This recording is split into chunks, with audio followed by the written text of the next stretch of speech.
Matcha Latte, a product of Frigamall Industries, Fort Lauderdale, Florida. Hey, good morning. Welcome to the Bob and Tom Show.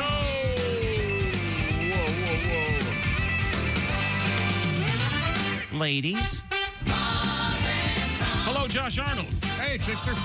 He's over there at the I Hate Steven Singer sidekick chair. You better believe it. There's Christy Lee at the news desk. Hello, Chick. Hello, there's Pat Godwin. Hey, Chick McGee. There he is. There's Ace Cosby. Hey.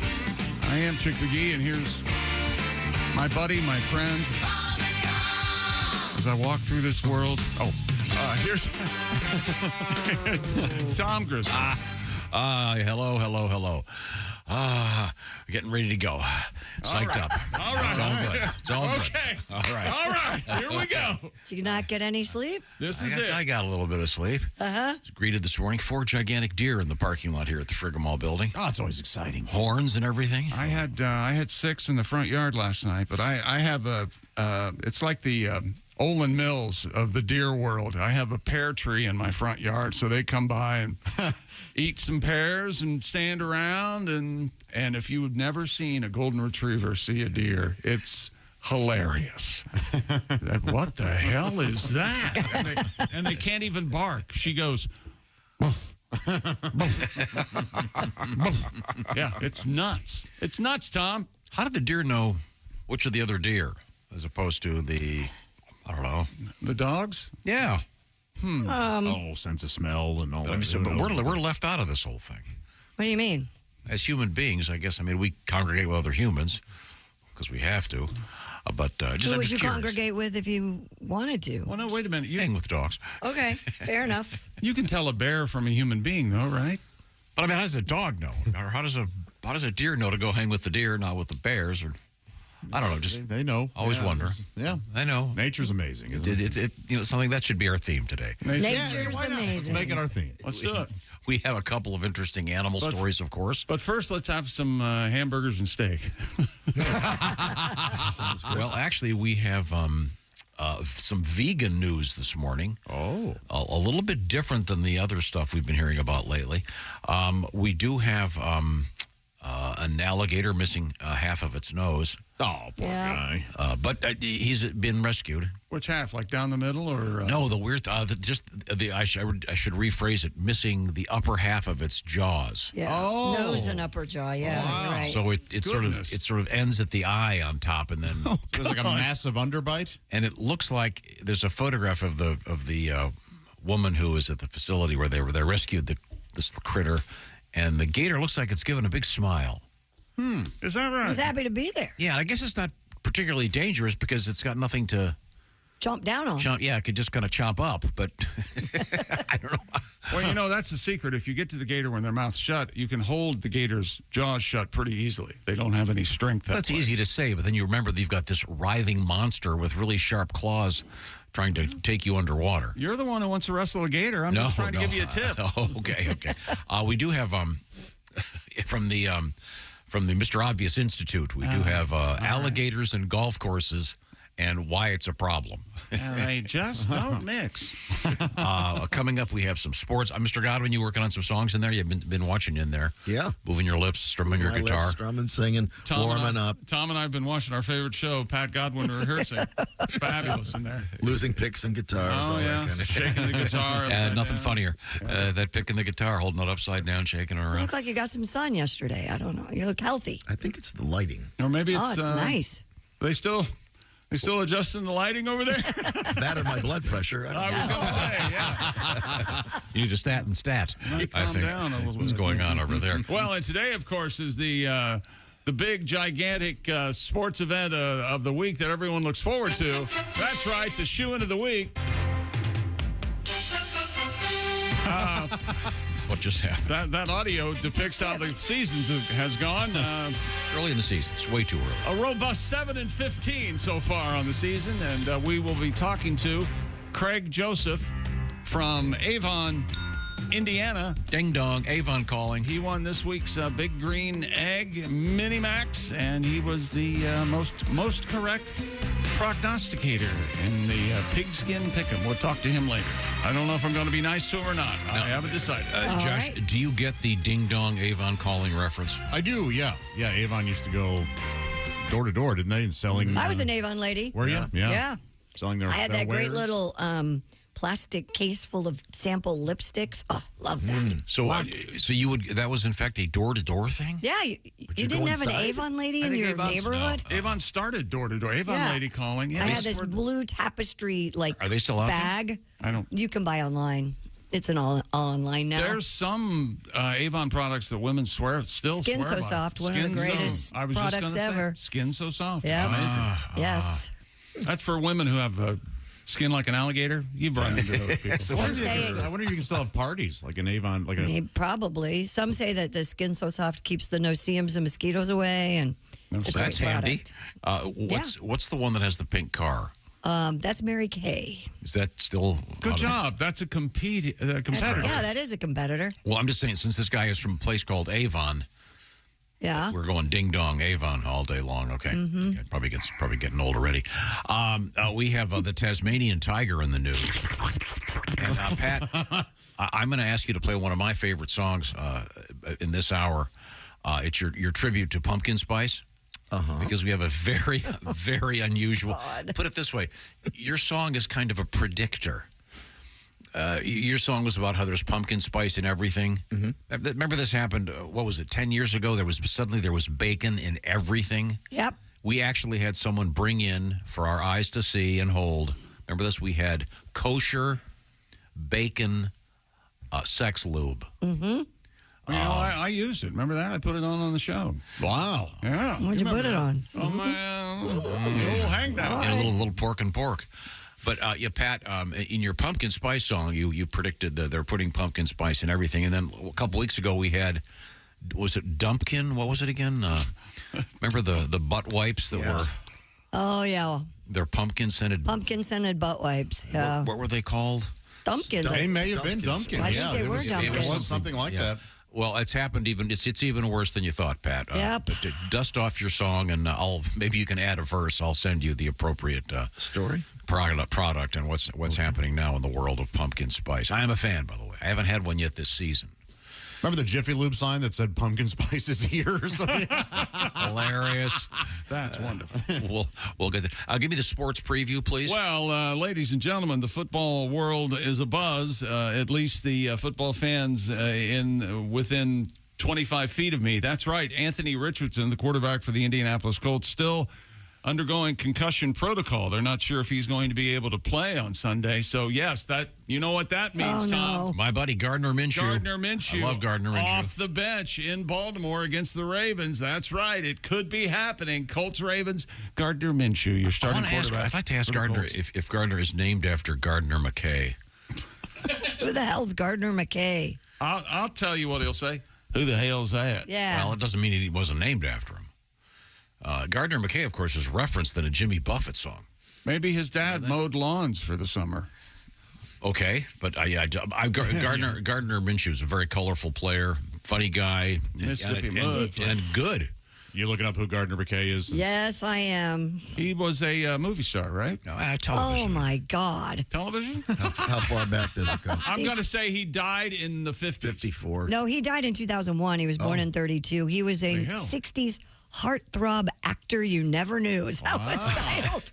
He was in a cool TV show. These guys were sailing boats Yes, around. there he is. Oh, yeah? He's sitting on a sail ship. Sailboat. Sailboat. Hence, he was referenced by the great Jimmy Buffett. I mean, okay. are there any other famous Gardners? He died in Hawaii, so he must have liked to sail. Chauncey Gardner? Chauncey Gardner, of course, from being there. We referenced him yesterday when I said I like to watch, and then the Go guy. over it again, please. Oh, we're allowing last names? Yes. Chauncey. Remember what Chauncey Gardner said? I don't. We talked about it yesterday. Oh, he said that? He said, I like to watch, and then they goes, I'll go get Warren. Oh, yes. Classic. Hey, Still doing it, aren't you? It's a quote from a movie. Gardner McKay starred in a movie called I sailed to Tahiti with an all-girl crew. Hey, you know what? That's Nothing wrong with that. That sells tickets. And he was in That a title. TV show called Adventures in Paradise. Yeah, Adventures in Paradise. Anyway. I bet you he wore a captain's hat. Well, we'll find out. Damn right he Sunday, did. I want to talk Was to cute. Gardner Minshew about that. A lot of other questionable players. Don't embarrass Are they going us. to play in the NFL this weekend? Some injuries. We'll talk about that. Very interesting news about the painter Bob Ross. Yeah. The soft-spoken, the late Bob Ross. Well, when you think about it, it's bound to happen, right? This is really an interesting story about Mr. Ross. And Lindsey Vonn in the news. Hubba, as they used to say in the 50s. Right now, I want to remind you that the Bob and Tom Show is brought to you by BetterHelp. BetterHelp, what's it all about? Well, it's about helping yourself and getting your head together so you start feeling better about everything. Maybe you're having trouble falling asleep. Your brain won't stop talking, blah, blah, blah. You got to quiet everything down. That's where therapy can come in, and maybe it's going to be working for you. And BetterHelp has decided to take contemporary technology, those phones we're carrying around all the time and those computers we're looking at all the time, and using that to help you with therapy. How does it help? Well, first off, you use it to get hooked up with a proper therapist. You'll take you'll fill out a brief questionnaire and get matched with a licensed therapist. And by the way, you can switch therapists at any time for no additional charge. Then the therapy itself is done online. So you can do it like you're talking on the phone or like a Zoom call or even texting back and forth. Whatever works for you. It's about your time and your convenience and your head. So get a break from your thoughts with BetterHelp. Visit BetterHelp.com/BT Show today. Add the BT Show part Y to get 10% off that first month. That's BetterHelp, H-E-L-P, BetterHelp.com/BT Show. Get on your way to being your best self. And this portion of the Bob and Tom Show brought to you by BetterHelp. So we'll get some sporting news coming up from Mr. Chick McGee. And what should you put in your toilet? Anyone? Duty? Yeah. Well, that's... How about, Well, poo? How about some poo and urine? That would be one answer. I guess I should rephrase the question. I'll come back and I'll try again. This is the Bob and Tom Show.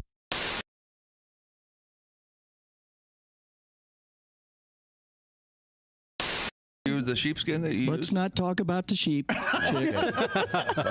Okay. Brings up some really sad memories. Okay. Well, no, I know you got It's tough when you name them. It's an a tough original breakup. song. Yep. This is an original song for the Electric Amish. Can you guys favor us with a tune? Yeah, we play all originals because, of course, we're not even allowed to listen to the radio, so I don't even know what you guys hear. Yeah, that's true.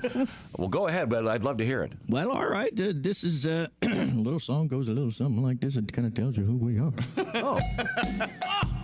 Carl, would you look at Barry back there? He's playing those drums like a crazy Mennonite. Yeah, for that he will surely burn in hell.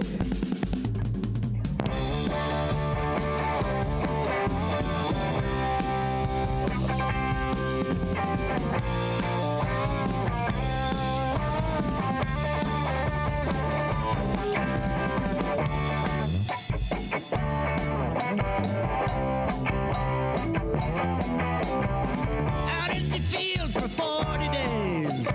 Plowing and planting, break easy hay. My mule has rust, pulling the plow.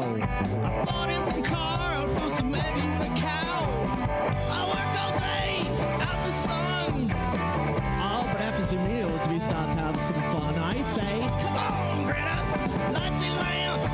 We're making lots of noise, but we don't got no amps. We are an Amish band. We are an Amish band.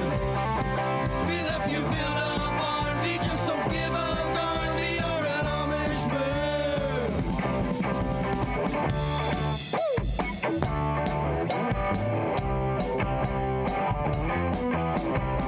The women folk up in Napanee are working their churns for greater Barry and me. Sweet butter, Frace make pies. Sell their cider, about to make me high. Now these young maidens, they had a band. They was out to meet us boys in the band. They said, the parson's gone, now's our chance. And we proceeded to have a big square dance. We are an Amish band. We are an Amish band. We'll stay all night and play, but first we all must pray. We are an Amish band. Give it up for Braver.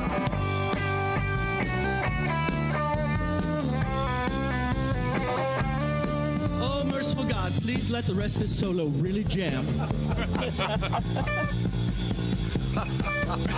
an Amish band. We are an Amish band. And a boy graver. We'll help you build a barn. We just don't give a darn. We are an Amish band. We are an Amish band. Yeah, yeah. We are an Amish band. Yeah, yeah. We are an Amish band. Yeah, yeah.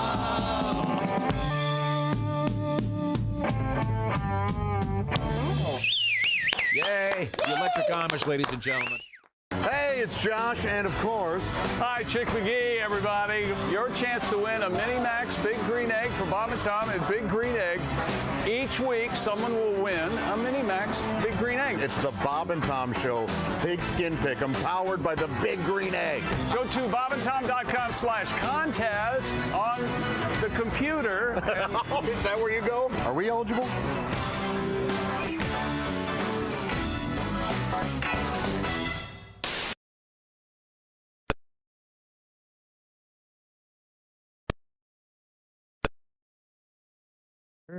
Or if you need an extra boost to help support your wellness goals, why not try Protein Plus meals with 30 grams of protein or more per serving? This September, get Factor and enjoy eating well without the hassle. Simply choose your meals and enjoy fresh, flavor-packed meals delivered to your door, ready in just 2 minutes. No prep, no mess. Head to factormeals.com/BobandTom50 and use the code BobandTom50 to get 50% off.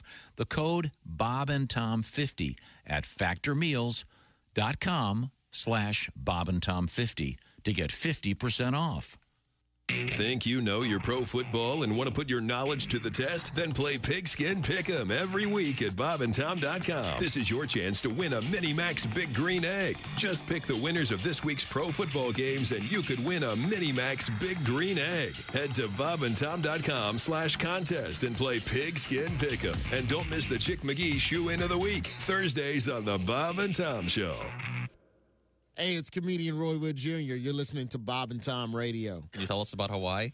I get very confused over there. I'm always trying to read signs, because all they have are vowels. You read signs, and some signs, they have an arrow that says E-I-E-I-O. Yeah, come on, where is that going to go?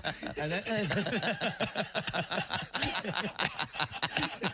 Obviously, to a pineapple farm. Yeah, what is that? And, I'm always trying to, I'm trying to impress. I was with this girl, and I'm trying to impress her about how much I know about Hawaii. This is my second time there, and I'm like, I go, oh, now look here. This is the Ni-I-I-I-Pu'u lo o-o-ke a-uti. And she said, that's lookout, you idiot. I'm like, I guess I'm a little used to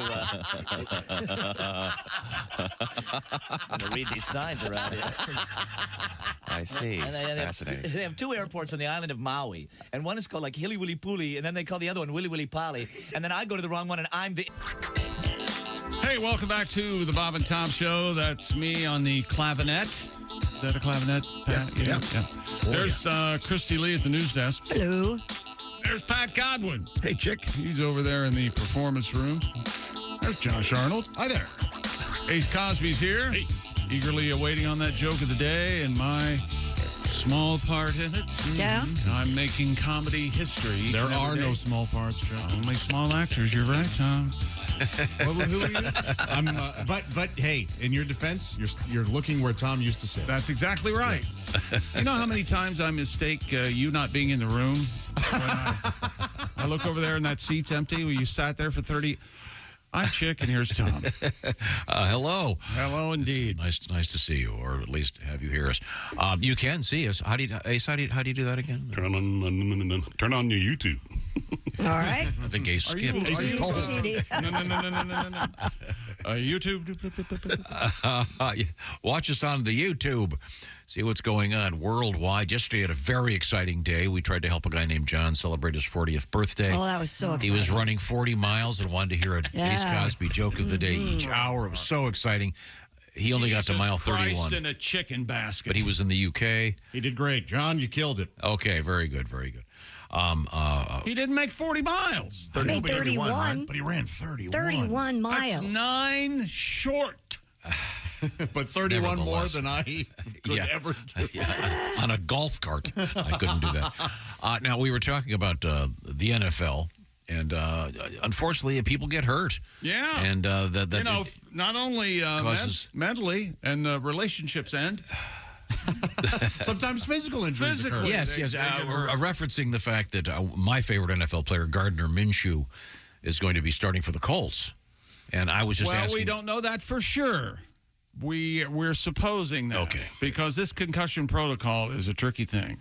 But nevertheless, my question, I was wondering if Gardner Minshew, if his parents named him after the great actor Gardner McKay. And, of course, anyone would make that observation. Sure. Now I know more about Gardner McKay than I ever cared Gardner to McKay, know. very good-looking man. He was in a show called Adventures in Paradise in the late 50s, early 60s. Produced by Dominic Dunn, and he says he's the one who found him. Wow. Yeah, reading I'm sure Dominic. reading a book of poetry in a coffee shop. And even a cursory look for Gardner McKay, you will see him aboard a ship with his shirt off on a sunny day out on the ocean. He appears to be masturbating. The picture. It's amazing.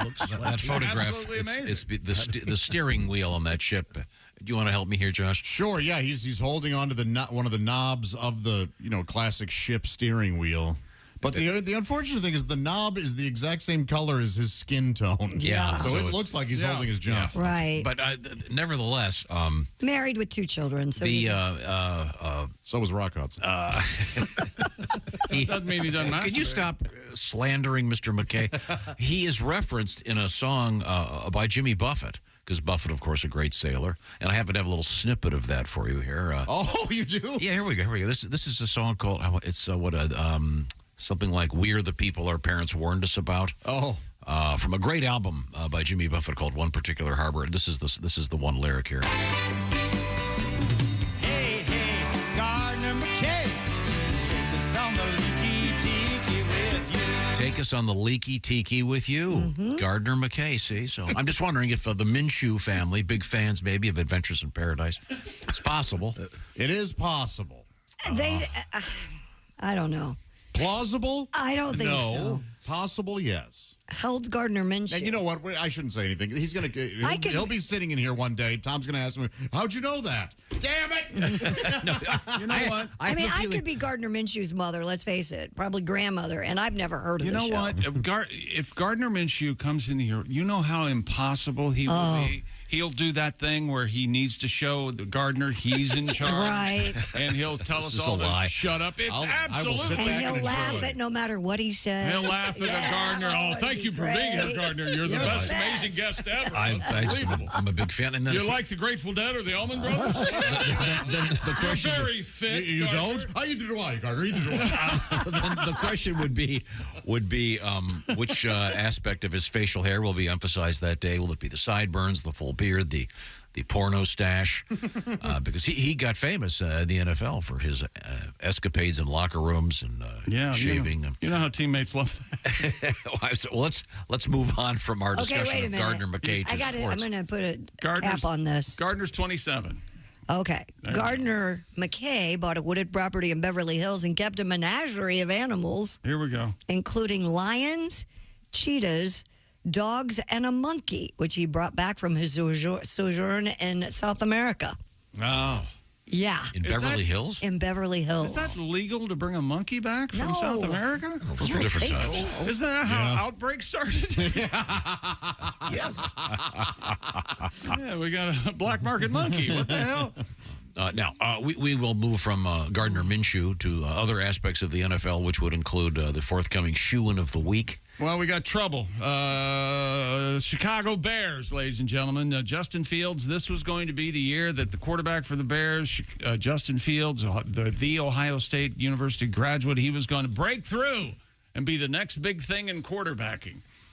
Well, he's not having too good a season. The Bears are winless, and he had a couple of comments yesterday, and as anyone will do in the public eye, he said something, realized, I might not have wanted to say that, and then tried to tell us that he didn't say that at all. And I'll provide you proof. Here's Justin at a news conference with the press, and he was asked, why is he having such trouble on the field? Just going out there and, playing off of instincts rather than just so much, so to say, info in my head, data in my head, and literally just going out there playing football. I mean, just going back to it's a game, and that's it, because that's when, I play my best is I'm just out there playing free and being myself. So, could be, coaching. Could be coaching. At the end of the day, it makes it. Could be coaching. Plain as day. That was the quote. Yes. Later, Justin says, You guys' jobs are to get clicks, so it's like when you take my quote out of context, when you just say that, if you paint the picture on the inside out, like y'all are trying to split us up as a team. I'm not blaming anything on the coaches. I'm never going to blame anything on the coaches. Never going to blame anything on my teammates. No, sir. No, sir. Not going to blame the coaches. I don't know where the hell you got that. These guys are under a lot of pressure, and there's clowns around with microphones all the time. Things are going to happen. Yeah, record audio accurately. Why not just say, you know what, I was kind of I was speaking on the fly, I misspoke. I didn't really mean it. Why not just say that? And at least then it's... And I might have said the coaches, but of course that's ridiculous. Right. It's the NFL. I'm going to be given, I don't know, I'm going to be the quarterback. They're probably going to be giving me information about plays that I'm going to need. I think Peyton Manning said the same thing when he was MVP 5 times or whatever the hell it was. They're giving me too much information is what they're doing. By the way, speaking of information, you can take any information you have and enter our contest, the Pigskin Pick'em. You've got till this evening, just before the game starts. I'm talking about the Thursday nighter, because this is going to officially be week 3 of the NFL season. And Mommy's little baby.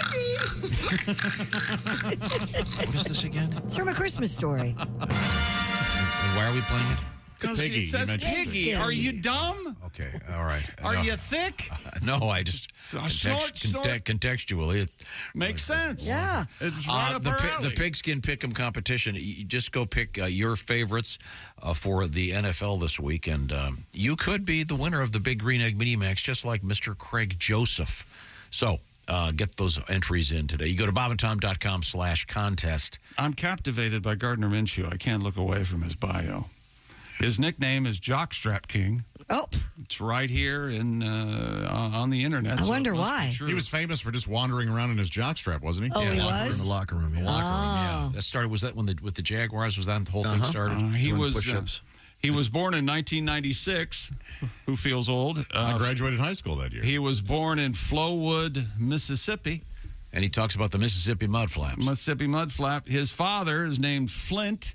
Oh, that's such a great name. Yeah. Flint Minshew. What does he do? And his mother is Kim Minshew. It does not say what Flint does. Flint sounds like a badass. Yeah, he does. Flint Minshew probably leads the biggest hunting and trapping and camping excursion business in the mountains of Mississippi. And I guarantee he doesn't know who Gardner McKay is. And I had Kim Minshew at P.F. Chang's the other night. Just awesome. Over some brown rice. With the sauce. So good. Did you bring your own chopsticks? Chinese. I have a little case, like pool cues. do you screw them together? Yes, I unsnap it and take them out. No, in all truth, the real Josh, you do in fact have a pair of fancy chopsticks. I do, yeah. They were gifted to me by a student when I taught in Korea. Now, you were a teacher in Korea? I was, yeah. That's the first word. You don't have fancy chopsticks at home? How often do I talk about it? Mine has a case and it slides open, and they're beautiful, lacquered. Although I did give myself a nasty splinter with some chopsticks the other day. Yeah, easy to do with those. Those to-go chopsticks. Yeah. Did you almost take your finger off? No, but I had to go get a needle and heat it up and then dig it out. Ooh. Oh, yeah. Wow. What? So, it's a real triage going on. He had a splinter. Are you out of tweezers? What's your problem? It was so deep in the surface of. What am I doing talking to you? I'm sure. So, Josh, what are the fancy chopsticks made of? Metal, some kind of steel, yeah. Oh, really? And then I do have some fancy, lacquered ones? Yes, but they almost seem like they're... I have lacquered wood or whatever, and then I have some that... maybe some sort of tusk. Oh. I'm afraid to find out. Yeah. But they were gifted to me as well. Missing. They sure feel like ivory. Oh, boy, that's awful. So sorry. Whoops. Well, coming up in the news, by the way, Bob Ross, the famous painter from PBS. Did you watch that documentary about him, by the way? I have not. Very interesting. Did you know he's famous for his white man's fro? Yes. Racist. I'm not gonna. I don't know if we could. He just has curly hair. Is an afro, right? Well, I guess it wouldn't be af. There's no af to that. It had a couple of nicknames back in the day that I think are no longer. You can't talk about that on the air. He talks about them on the air. But he wanted to get rid of that hairdo because it was a perm, and they wouldn't let him. How do you know that? A lot of people had that Because hairdo it back was then. his brand. Remember when, who was it? Don Henley, for example, from the Eagles had it. Well, he just let his hair grow. No, Don did. no, he had a perm. A lot of white dudes did that. Donald Duck Dunn had that. Yeah, it was real popular in the disco era. That Don Henley had curlers in his hair and had a permanent. Yep. Is that right? Yep. Okay. Look at the pictures of the Eagles over the years. You can see he went through that disco phase. Doesn't Disco Stew from The Simpsons have that haircut? You mean Disco Stew? he could be my favorite character. I'm just not saying much about. I'm a big Don Henley fan. I'm just saying that when you do that much cocaine in the 70s, you're bound to get caught up in bad fashion. I mean, it happens to people. You know, it happens these days to people for lots of reasons. I won't even go into those you either. Probably ruined Don coming on the show now. Yeah. He was on once, and he won't be back. I'll tell you that. Okay, he might have a laugh about it. Yeah, he seems like a fun guy. He's a real fun guy. You know, so wherever he's now, he's probably laughing. Yeah. The Eagles are on tour with Steely Dan. Should be amazing. Now, everything's a promo to you, isn't it? Coming up, Chick McGee. We'll talk more about this. The shoe in of the week. Because today is the day. Do you remember? Oh, that's right. September. 21st of September, Tommy. Nice song. September. Chasing the clouds away. Is Philip Bailey there today? Wait a minute, Philip? Oh, not yet. No, it's on.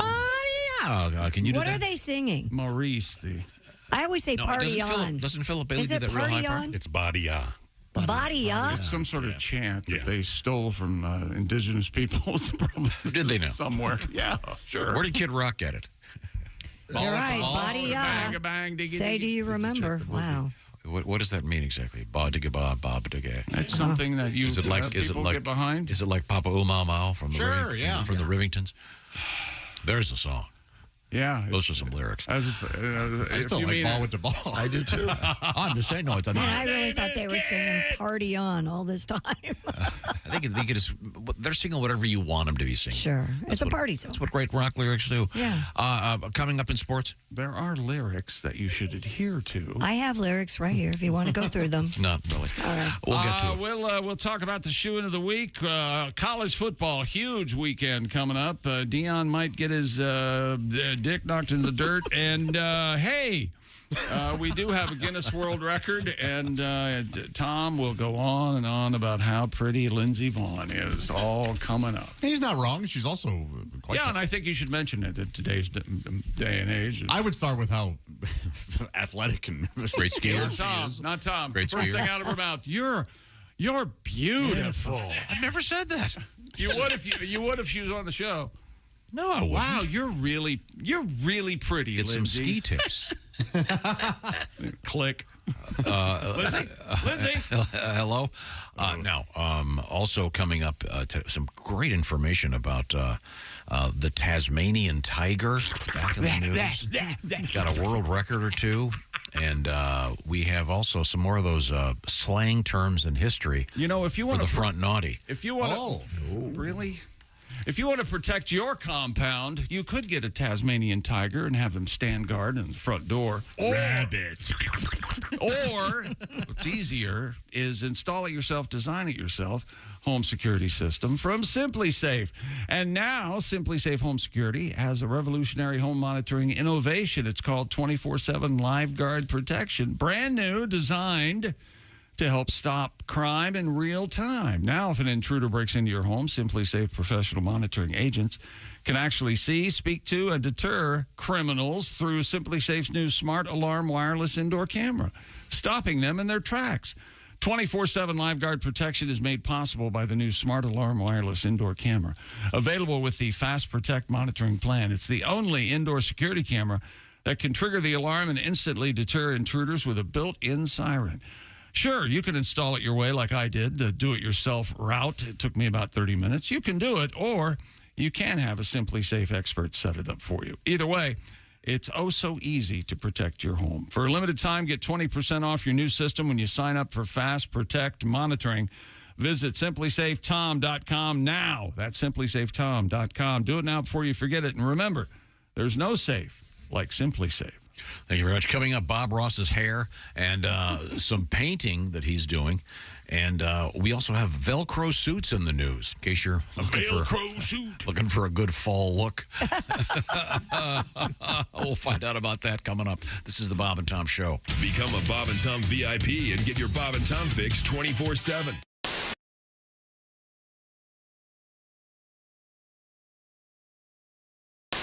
That's nice. That's so nice. We got another song for you, baby. Well, we'd love to hear one more. What have you got for us? Baby, you know this one. It's my song about your britches. 1, 2, 3.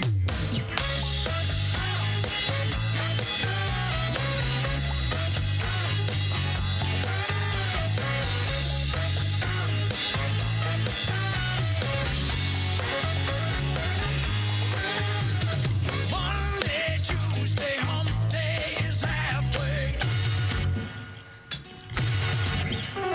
Sticking in the pig, popping in the bank. Saturday's coming quicker than you think. 48 to rendezvous. I'm gonna blow a wad on you. Oh, oh, oh, I'm coming in my pants. My shirt is my best suit, baby. Gonna pick your flower. Gonna be there in an hour. Coming in my pants, shirt, shoes, and my necktie, baby. I'm so excited. I hope that I don't come too.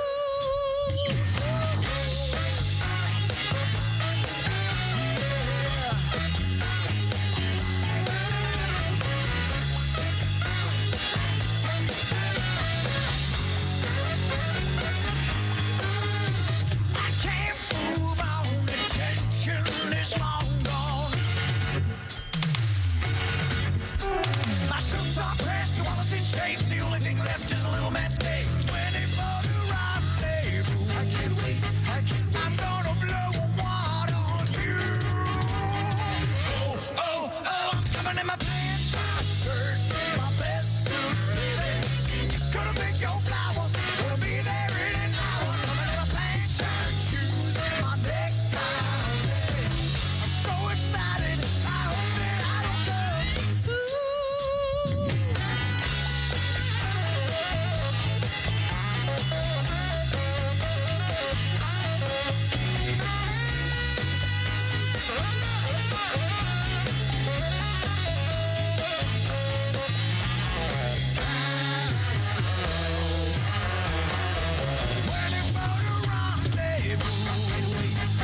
I'm gonna blow a wad on you. 24 to rendezvous. I'm gonna blow a wad on you. Oh, oh, oh, I'm coming in my pants. My shirt is my best suit, baby. Gonna pick your flower. Gonna be there in an hour. Coming in my pants, shirt, shoes, and my necktie, baby. I'm so excited. Whoa, yeah, I'm coming in my pants. My shirt, my best suit, baby. Gonna pick your flower. Gonna be there in an hour. Coming in my pants, my shoes, and my necktie, baby.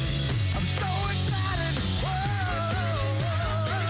I'm so excited. You know I can't wait, baby. I'm so excited. I hope that I don't come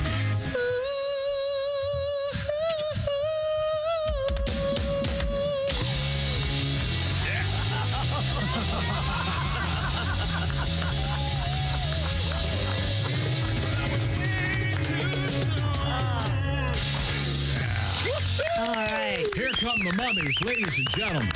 Oh, Added special effects at the end. oh, thank you so much, fellas. That was just beautiful. Baby, thank you. It's literally just water. Mouth it. Has that been throwing you guys off? Like, I've been told that when I drink out of bottles that I really, like, wrap my whole mouth around them or whatever. And I'll be honest, I have no idea what people are talking about.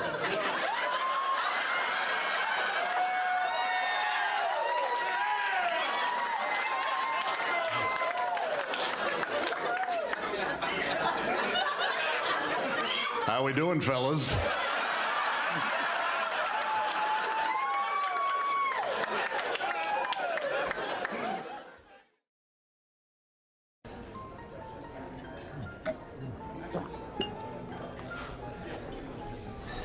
You took my breath away from the moment I first saw you. Will you marry me, Dolly? She said yes! She said yes! It's not a real person. It's not a real diamond. Real, natural, earthborn diamond. For your real love, from a real jeweler you can trust. Steven Singer Jewelers.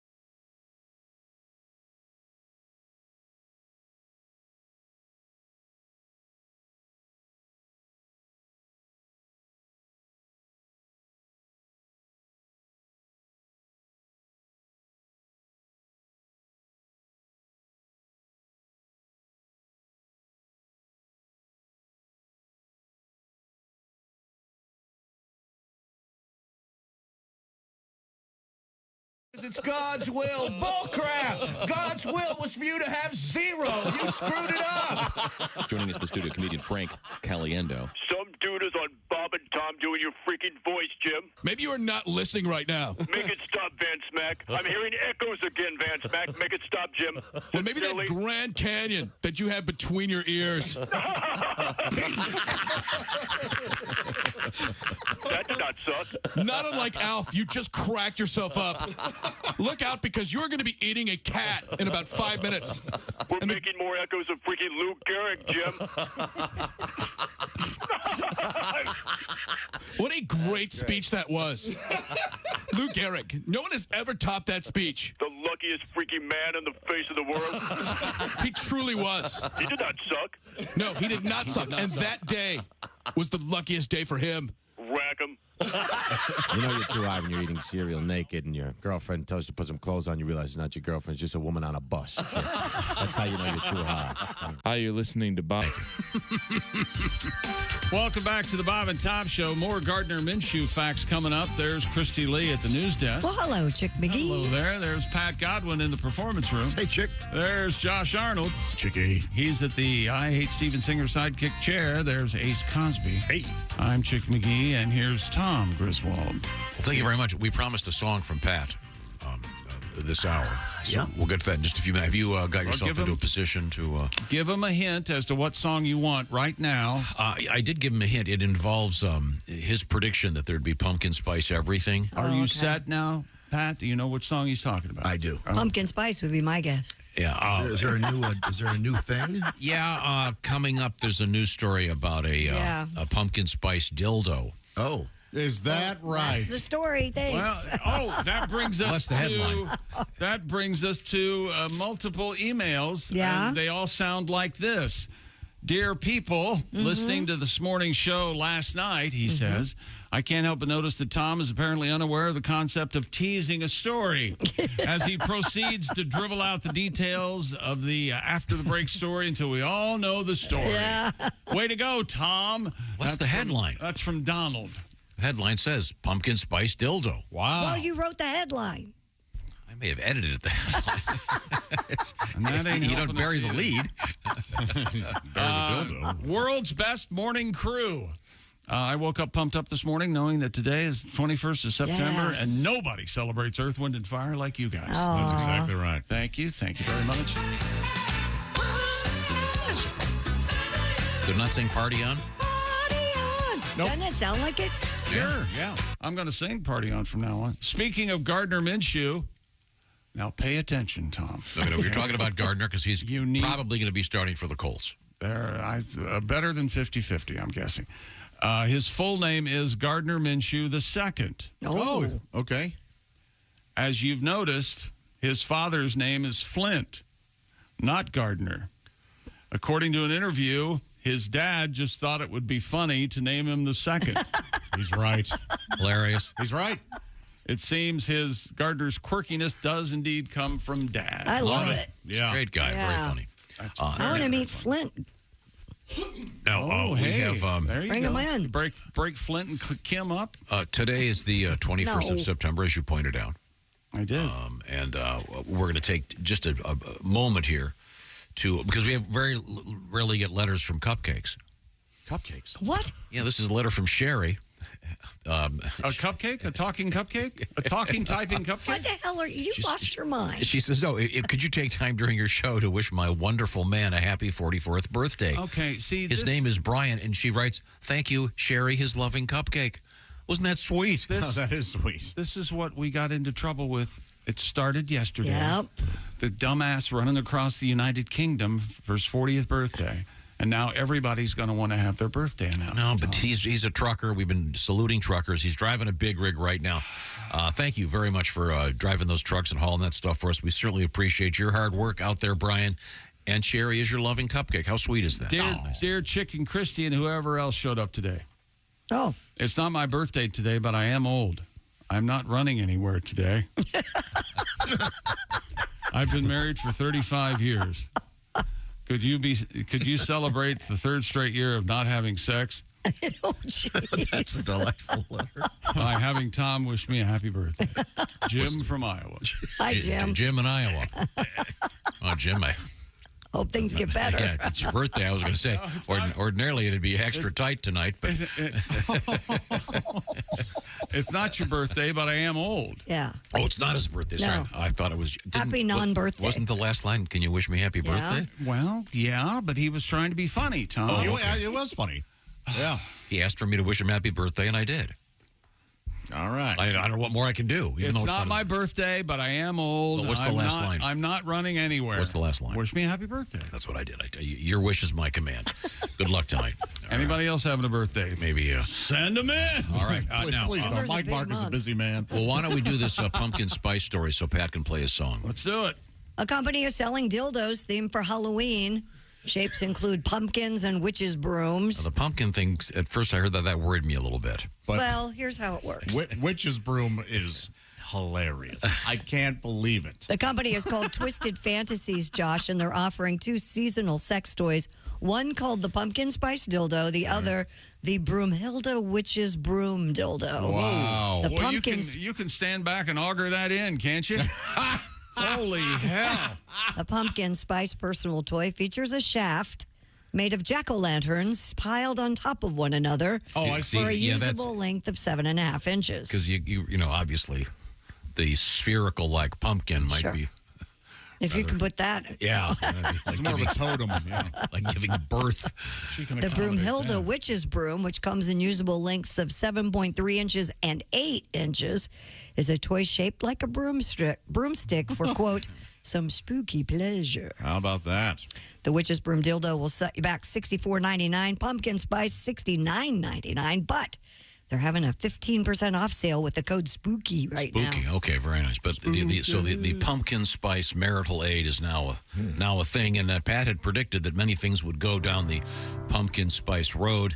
Little did I know that the O in jack-o'-lantern stood for off. But Pat, what do you got? July's got the sunshine, or April has the showers. January's got the snow, and May brings all the flowers. November's got the turkey, December's got Christ, but October's got the pumpkin spice. Come on now. Pumpkin spice, pumpkin spice. Oh, a little in my latte would sure be nice, but keep it out of Christie's dildo. Can I give you some advice? Go easy on the pumpkin spice. That tickles. Woo! I like it in a candle. I'll take it in my tea. Thank you very much. I love it in Hoosier, even though it's bad for me. Going out of my gourd, headed to rehab at Betty Ford. Cause I'm drinking whiskey with the pumpkin spice. I'm addicted to the stuff. Pumpkin spice, yeah, pumpkin spice. Put it in your Metamucil, make your dookie smell nice. If you want your ass all clean and to smell like Halloween, they make wipes that smell like pumpkin spice. And they call it Dumpkin Spice. Yeah, Dumpkin Spice. I guess Poopkin Spice was too much and didn't sound nice. For you freaks who want a Blumpkin, try with a splash of pumpkin. Get sleazy with the pumpkin spice. Oh, the caves, they got spelunkin'. Donuts got the Dunkin'. James Brownie put the funk in. But October's got the pumpkin spice. Yes, they do. Thank you very much. This is the scariest looking thing I've ever seen. Oh, the pumpkin spice dildo. No, Yeah. this one with the jack-o'-lantern stacked on top of each other, it does not look comfortable. No, it doesn't. Or at least they mini pumpkins? Yes, but I they're mean, like but look kind at of. that. Some of them are cattywampus to one another, so they're. I mean, that's gonna hurt. Well, I mean, they like, more, right? Yeah. How do you like it? How do you The thing like about it? that one is, yeah, you can exactly. You can do just. You can go in as far as you're comfortable. I guess. And then the. Oh, it has a suction cup. And then the. Oh, so you can put it at the shower wall. Sure. Yeah. That's what they do. Yeah. Put it up in a elevator. I like to stick them in my forehead. This company has some really bizarre looking things. How about that? I guess that's why it's called Twisted Fantasy. You have stuck a dildo on your forehead. That's called a uniform. That's called a uniform. Job interview. And did anything happen? Yeah, I ruined Easter. Oh, Josh. Sure. Anybody else would have said Christmas. Not Josh. Okay, well, what's coming up in sports? More sports coming up, including world records. We're going to talk about the shoeing of the week, and of course, also Mommy's little piggy. The Big Green Egg Mini-Max Pigskin Pick'em winner. We're going to talk to Craig Joseph today from Avon, Indiana. Get your entries in for week 3, I should say. That's right. BobandTom.com/contest. This is the Bob and Tom Show. This is the Bob and Tom Show. Text us at 888-262-8661.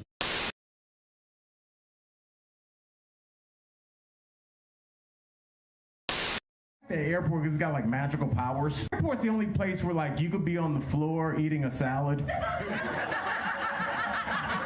and somebody will come up to you and ask you to watch their most precious things. You know, can you watch my back and my kid?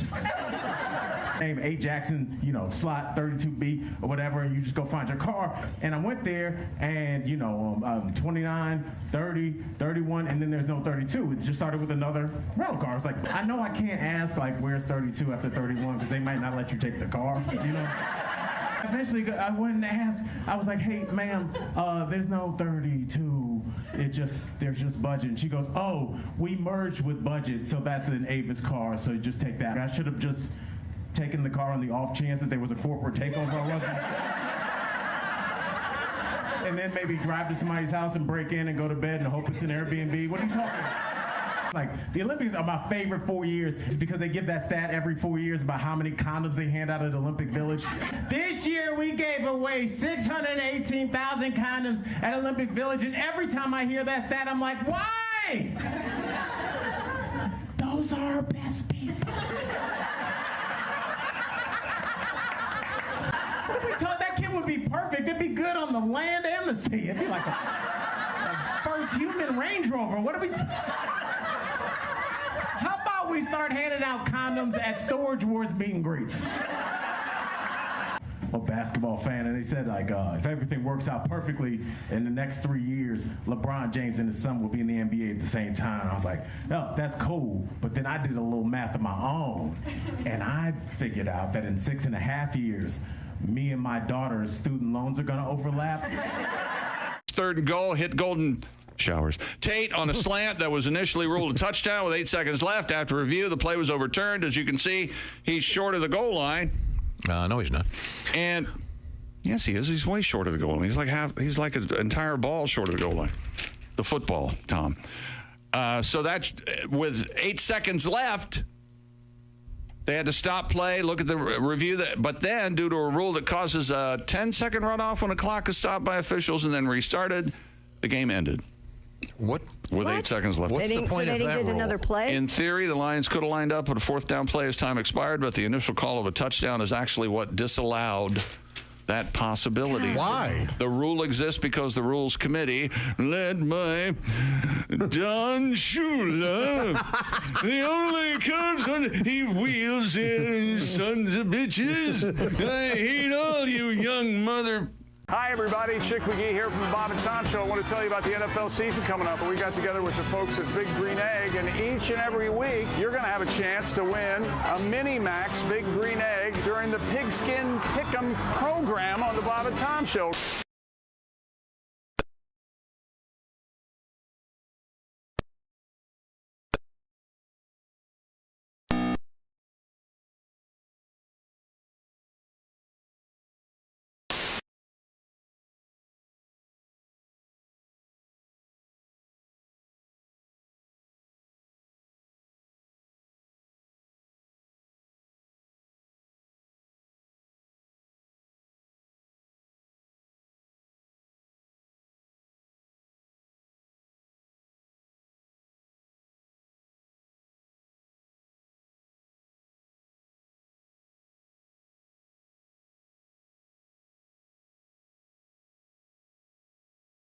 You're listening to Bob and Tom Radio. Has this ever happened to you? Scalpel, clamp, knife. Ow! Hey! What the? Ah! Waking up during an operation can be both traumatic and painful. Did you know that you have a choice when it comes to choosing an anesthesia? What? Introducing Ed Pedural's Anesthesia City! Anesthesia City! Hey, Eddie Pedural here. When you need to get gooned on the goopy juice, it really helps to shop around. And there's no better time than now, as we're getting giddy at Anesthesia City. It's our once-a-year Malaise Days. Malaise Days! Bring in your Zoo Book coupon, and we'll knock off an additional 50% on scratch and dent ethers, pentathols, and nitrous. Anesthesia City! And oh yeah, free balloons for the kids. Hey, if they're real young, make sure they don't suck on any of that balloon air, if you know what I'm saying. Anesthesia City! Open every day, 10 until 10. 9. Hey, I'm Ed Pedural saying, so, what's it going to take for me to put you in a coma today? Bob and Tom, 24/7. Comedy via your computer. Bob and Tom 24/7. This is Bob and Tom, 24/7. And Jesus said, take this bread and eat it. It is my body. And the disciples said, Jesus, we're all on low-carb diet. We appreciate you dying for our sins, but we're all trying to slim down a little bit. We want to look good in the painting. He is Ryan Stout, Hello, very Ryan. handsome young man. Ryan, you're a clean-cut looking young Absolutely.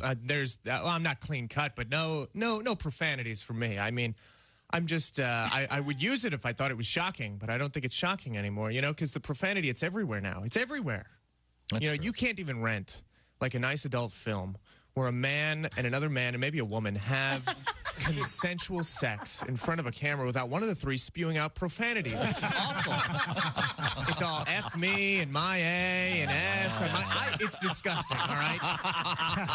Like me now. I'd like to sit down with my niece and nephew, Jenna and Jameson, in a family environment and watch a nice orgy flick without turning them into potty mouths. Is that so much to ask, America? Where is the FCC when you need them? Amen. Folks? You raise a good point. Where's your head, America? Hi, this is Rodney Carrington, and you are listening to Bob and Tom Radio.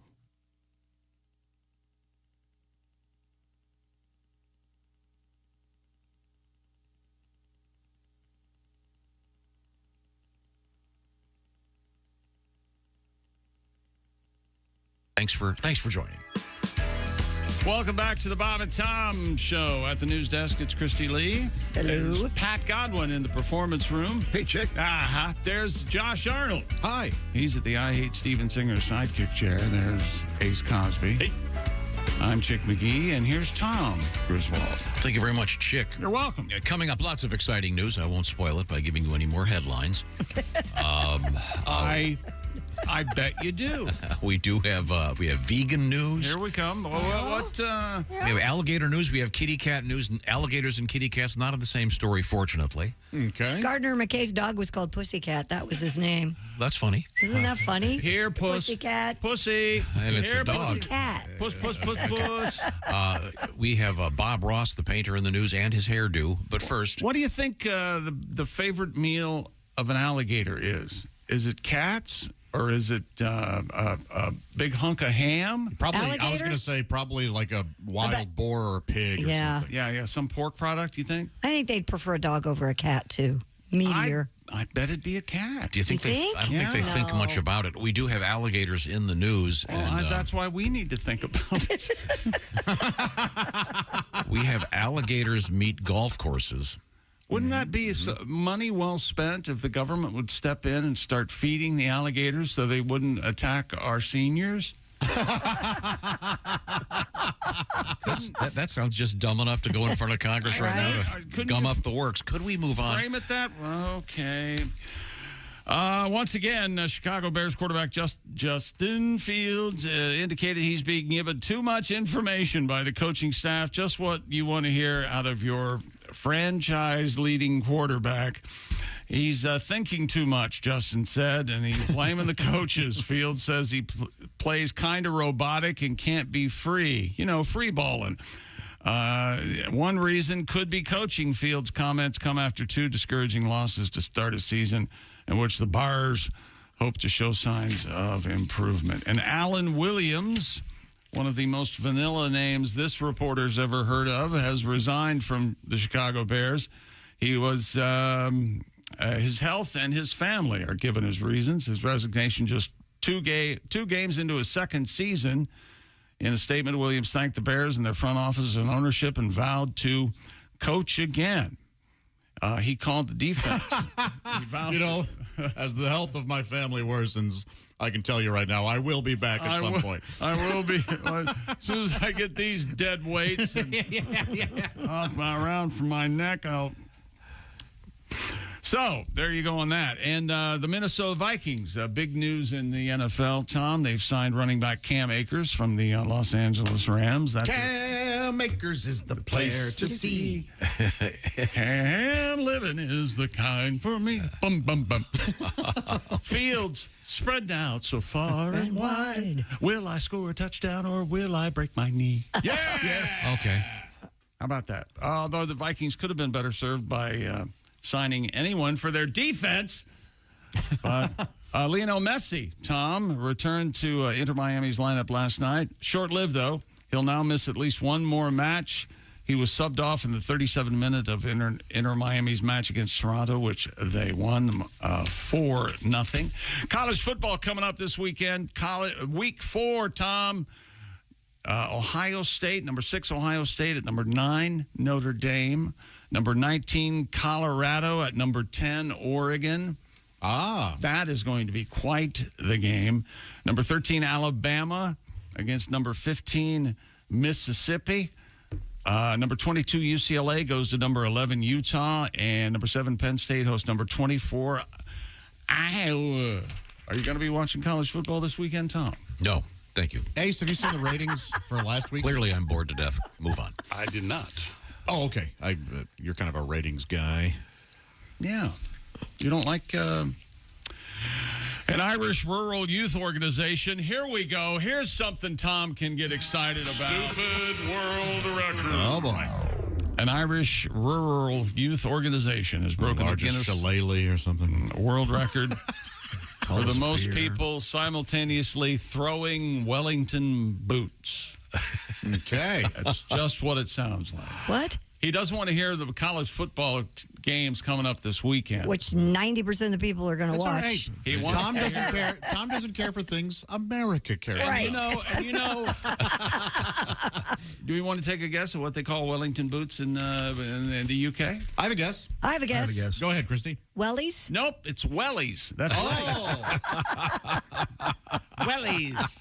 995 participants from across Ireland threw the iconic rubber boots into the air. Do you have a pair of wellies? To break the record. I don't. You know what? You should. You look like a welly guy. Is that a knee-high boot? It can be, yes. Yeah, the green. The green. Big, yeah. Farmers, ranchers usually have them. Oh, yeah. They had Hunters. an entire display at Harrods. It was lovely. Really? Of course, you can't get to the boots for the people. A little crowded. Harrods is a zoo. It's nuts. It's like, well, let's let everyone in. Okay. According to farminglive.com, the Wellington boots being thrown into the air attempt took place at the National Plowing Championships in Ireland. There you go. Now, there's an activity to watch Saturday afternoon. Farms or wives? Now, if it had been wives, big ratings. Look at Hilda get down. Wow. Those are some birthing hips. I think. Okay. All right. You talk keep about, that up. I love me some booty, some Wellington booty. And you need to start saying those sorts of things out loud to try to be more of a guy. I'm going to go plow the old lady. Stuff like that. Okay. All right. Yeah, wait till she hears that. And once again, I don't know how we keep getting these. They used to all be world records. But this, as it says more often lately, evidence of the attempt will be sent to Guinness for verification. Okay, so it's been done. Now we just need to find out if it'll be verified. A whole Most lot people of hit in the head with big rubber boots. I admit it's dumb. And they didn't throw them for distance or accuracy. They threw them straight up into the air. Simultaneously. Like they were graduating from rain school. Right. From what? Rain school. Rain school. How about boot camp? That's all I can do. There you go. So, Ace. There you go. Ace with the three-pointer. Yes. Ace comes off the bench, shoots the three, wins the game. Unbelievable. Makes us all look better. Thank you very much, Ace. Boot Thank camp. you, Ace, for helping us. Okay. Is that sports? Former Olympic skier Lindsey Vonn, Tom, stung by a jellyfish while Chick, I just want to say real quick. wake surfing. Yeah. You have the hardest job in the world. Well, I keep thinking that, but then I think I'm inside here. I know what I'm putting up with. Right. Vaughn posted about the jellyfish stinging incident while surfing on social media, saying, I literally rode over it as I was getting up on the wake surf board. oh my. And she was stung by a jellyfish. You know what that means, don't you? What's that mean? What? Some lucky beach patron can go pee on her. Isn't that the thing? Right? That's an old wives' tale, yes. Yeah. Are you supposed to pee on a jellyfish sting? I've heard that has been debunked. Yes. But there's Well, this has been debunked by people who know what a good time is. Yeah, exactly. I mean, come on. Prudes. Getting peed on by Lindsey Vonn? Well, the opposite. You're peeing on her. No, she's not going to pee on you. She's Well, the one who got baby, stung. if you want me to pee on you, you're going to have to pay me back. Aim right between the eyes. Crouch your name, babe. Pretend it's a carnival game. You know, there's some perv wandering beaches somewhere just hoping that someone gets stung by a jellyfish. You need peed on? I think he's in this room. Right. No, I do not have a golden shower fetish. Now, I know that this would never happen because you're perfectly happy in your relationship, but you seem like you would like to start dating Lindsey Vonn. No, she's just a great skier. Possible. Looks like it'd be fun to get a couple ski lessons from her, some pointers. She's blonde. Yes, she is. Ace, you have one three-pointer, and you're about to get what they call a green card in soccer. Oh, wait a minute. What is yellow. What's the one where they throw you out? A black card? Red. Oh, you a black card. You've already got that. Did you see the guy who? I might play it, but The guy who was given a yellow card in a soccer match, and he had a reverse Uno card in his pocket. So he whipped good. it out and put it in the ref's face. Worth it. Absolutely. Did they throw him out? Yeah, they threw him out. Oh, that's terrific. Totally worth it. And guess what happened again? Atlanta Braves fan is making major headlines. He snagged a home run ball in the outfield, and yep, oh boy, you guessed it. He made the catch with a toddler in his arms. Oh. He then, though, spiked the kid. Handed the kid off to the mom, I think, or the co-father, and he threw the baseball back into the field of play. This all went viral on social media. The Braves were playing the Philadelphia Phillies, and it's really something. And why do fathers, it seems like, keep going to baseball games holding their children? Right. To catch When the mother, when you're out in public, the moms hold the babies. Is that how it no works? matter what is going on. Thank you. Thank you, yes. Josh. If the mom had the baby, you hold it. Oh. Yes. Once again, Josh, single. Angers America. 50% of our audience mad. Shouldn't have got pregnant, bitch, if you didn't want to hold a baby. Well, this is just logic. Oh, God. Oh, gosh. All right. You're so smart. No. Thank you. Well, thank you very much. That More was sports coming up. extraordinarily helpful. Including Travis Kelce and another world record. And the Travis Kelce story may or may not involve... Shut up.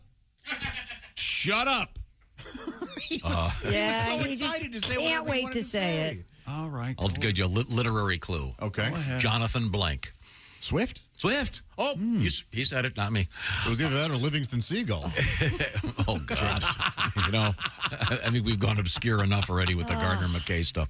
Right now, I want to kickstart you. And, I bet you do. I want to kickstart the fall with some great food from HelloFresh. HelloFresh is the #1 meal kit out there for a reason. Of course, the food is all fresh. What am I talking about? They do the shopping. They do the measuring. They send you the kit. You put it together, and you've got restaurant-quality food. You've saved a ton of money and had a great time. They've got a bunch of new stuff, including the quick and easy recipes. 15-minute meals from HelloFresh. Get all the details at HelloFresh.com/50 BT Show. Why the 50? Well, it's for the 50% off, plus 15% off for the next 2 months. That code, once again, is 50 BT Show. Christy, what are you making over there? Southwest beef cavatappi with poblano and smoky red pepper crema. Boy, this is a wonderful looking dish. You can see that right there. It's in one big pan. You have 6 steps. They send you all the ingredients, and in 35 minutes, you have a wonderful meal to serve your family. You're making great stuff you don't even know how to pronounce. Isn't that cool? HelloFresh, they've got the HelloFresh Marketplace. More than 40 recipes every week, from vegan to super great comfort food. They've got everything for you. You got to give it a try. Once again, that code is 50BT Show. HelloFresh.com/50BT Show. When we come back, I should tell you this. Coming up, one of my favorite human beings, comedian Nick Griffin, and comedian Al Jackson will be here as well. And we have a lot of interesting things in the world of news, including how you sleep and what that means with respect to your relationship. Josh? Mm-hmm. You spoon? Do you fork? Or was the spork? That sounds like a very odd move. We'll be right back. It's the Bob and Tom Show. Hey, don't say we didn't warn you. There's laughter ahead. You guys want to grab lunch? We can't go anymore. Holy That's cow. a good day's work, everybody. This is Bob and Tom Radio. Are you excited? I know we're excited. The Bob and Tom Show Comedy Tour are going to be making an appearance Friday, November 17th, the North Star Mohican Casino Resort in Bowler, Wisconsin. The lineup includes Pat Godwin, Josh Arnold, Jeff Oskey, and Willie Griswold, all doing their stand-up routines with special guest MC. That's right, our sports director, Chick McGee. Tickets just $20, available now at North Star Casino Resort /entertainment. And as a bonus, the first 200 people to attend the morning broadcast live, which will also be at the North Star Mohican Casino Resort. The first 200 people, that's right, they receive a free ticket to the comedy show that night. But if you're not one of the first 200, you might want to get your tickets now. Only $20, that is a deal. You get to see Pat Godwin, Josh Arnold, Jeff Oskey, and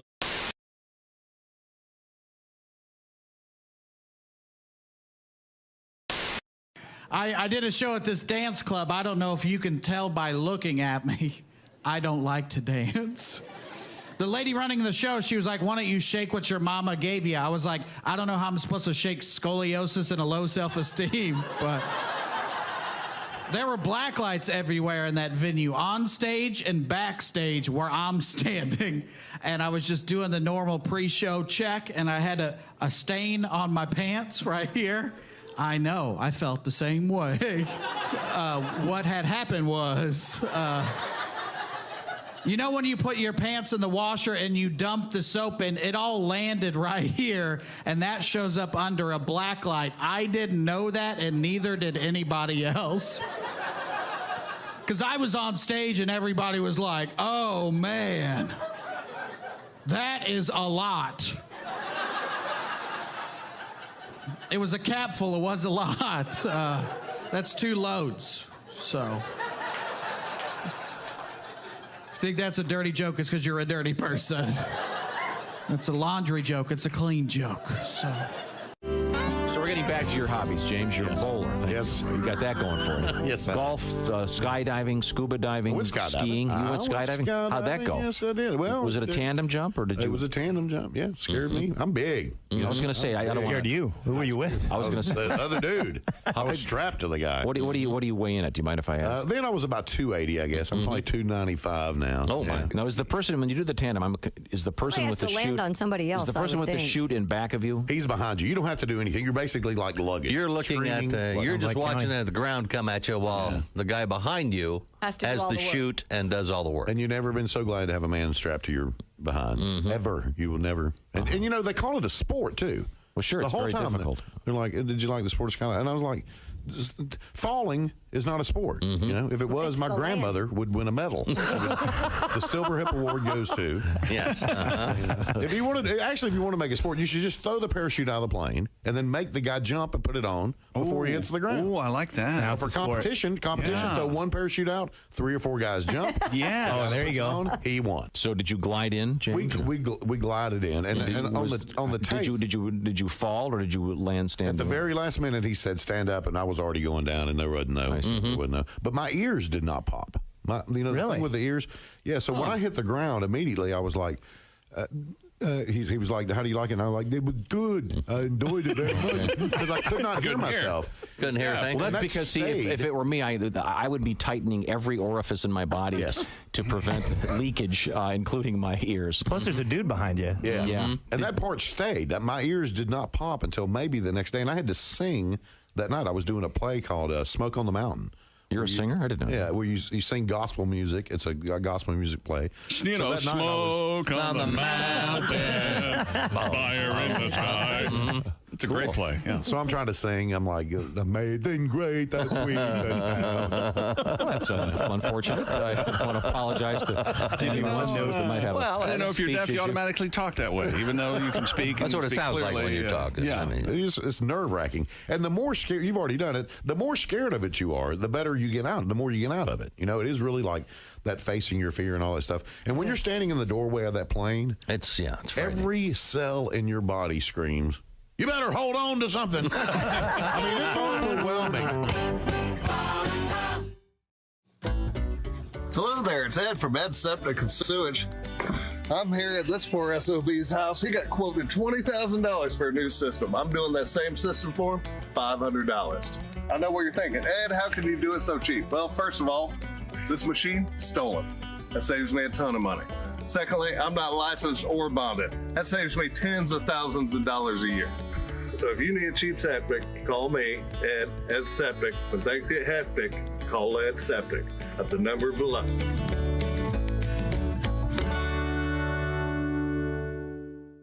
From Ed Septic.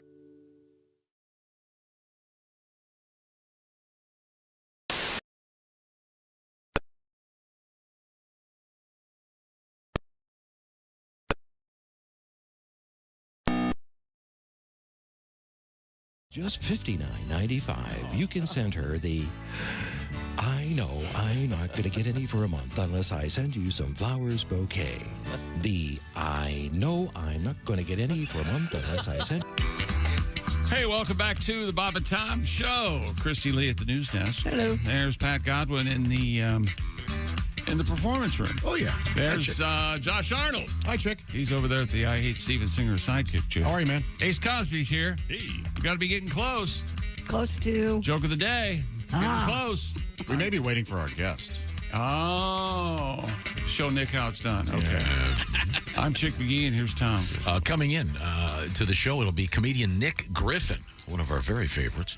And he will be getting schooled by Ace Cosby with that Ace Cosby I bet he can't joke of the day. Speaking of getting things right, we've been talking about Gardner Minshew, one of my favorite players for years. And Gardner... based on nothing. I was wondering if he was... We've been doing the Gardner Minshew song for years. Yeah. Seems like it. Seems like and we were wondering if he was named after Gardner McKay, the great television actor from the 60s. You were wondering. Turns out that's not the case. No? Oh, okay. You know. No. It's his grandmother's maiden name. Oh, how nice. His dad, Flint, his name is Gardner Flint Minshew, but he goes by his middle name, Flint. Yeah. And great interview with him. It just seems like a really cool guy, as is Gardner and the whole family. But wanted to clarify that for Gardner Minshew fans out there. Now we turn back to Chick McGee at the sports desk. And when Gardner grows his mullet, which is, of course, glorious. Yes. He calls it the Mississippi Mud Flap. Yeah. And and didn't he drive across country not that long ago? In like an RV or something, right? Like camper. And he parked his RV when he was he an Eagle, and he was doing that, parked in the stadium parking lot or something. Sounds right. Awesome. Cool guy. Fun guy.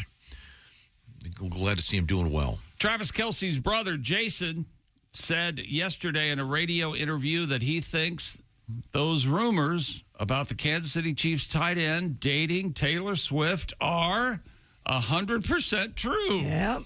Jason, the star lineman for the Eagles, was asked about the rumors during the interview. It's hard to answer because I don't really know what's happening in Travis's love life. This is a typical brother response. I try to, keep his business kind of my business in that world. We like to keep it separate. But having said that, man, I think he's doing great, and I think it's all 100% true. They're calling him the trailer. The trailer? Taylor and Travis together become trailer. Oh. Remember they did that? What's the one that's so nauseating? Benifer. Oh, God. They're still they're together again. Yeah, they are. I know, but I mean, Married. they both hate the Benifer thing, and I can't see I blame them. Representatives for Travis and Taylor didn't immediately respond. We're called Crandy in our little circle. Crandy? Oh, I get it. Christy and Andy. Is that right? Oh, yeah. Boy. Yep. Lucky you didn't marry a guy named Hunt. True. Here comes Crunt. That'd be rough, wouldn't it? Anyone else want to weigh in? Josh, you got one over there. Not that can follow that. Travis's brother What would Jason. you be, Tamelli? Sounds like something you could get at a Mexican restaurant. it'd be, Tamelli is here. Tamelli, Not bad. I'd be Telly, like Telly Savalas. Or That could Calm. That's not as good. No. Let's see now. Well, Jason's comments, Travis's brother, came after he was asked about the dating rumors. Amazon football analyst Tony Gonzalez was trying to get Jason to open up about it. I've seen these rumors. I cannot comment, Jason said with a laugh. Let's see. Ever since Catching Kelsey, everyone, they're infatuated with Travis's love life. This is a documentary, I think it's on. No, it was a series on E. Is it on E? It was. Huh. What, does it get canceled? Were you watching I only it? watched the first couple episodes. Just What? a dating show like The Bachelor. Really? He was The Bachelor. Oh. I see. Wow. I don't really know what's going on here, but I think it's 100% true. So there you go. All right. Well, that's nice. I hope whatever they're doing, they're having remember, fun. this all kind of sort of started when Travis Kelce went to a Taylor Swift concert last year, the year before, and had just a few months ago a little baby ID bracelet with his phone number on it that he wanted to give her. Sweet. Very sweet. Nice. I wonder how you finally got to her. Do you think she reached First of out all, to he him? had to spend his signing bonus for one ticket. Yeah, that's true. They're pricey, you see, Josh. Yeah. Oh, yeah. Quite. Do you think if Taylor were dating Travis Kelce, she'd charge him for a ticket? She may not have anything to do with it. No, she'd give him that. Look, it's out of my hands.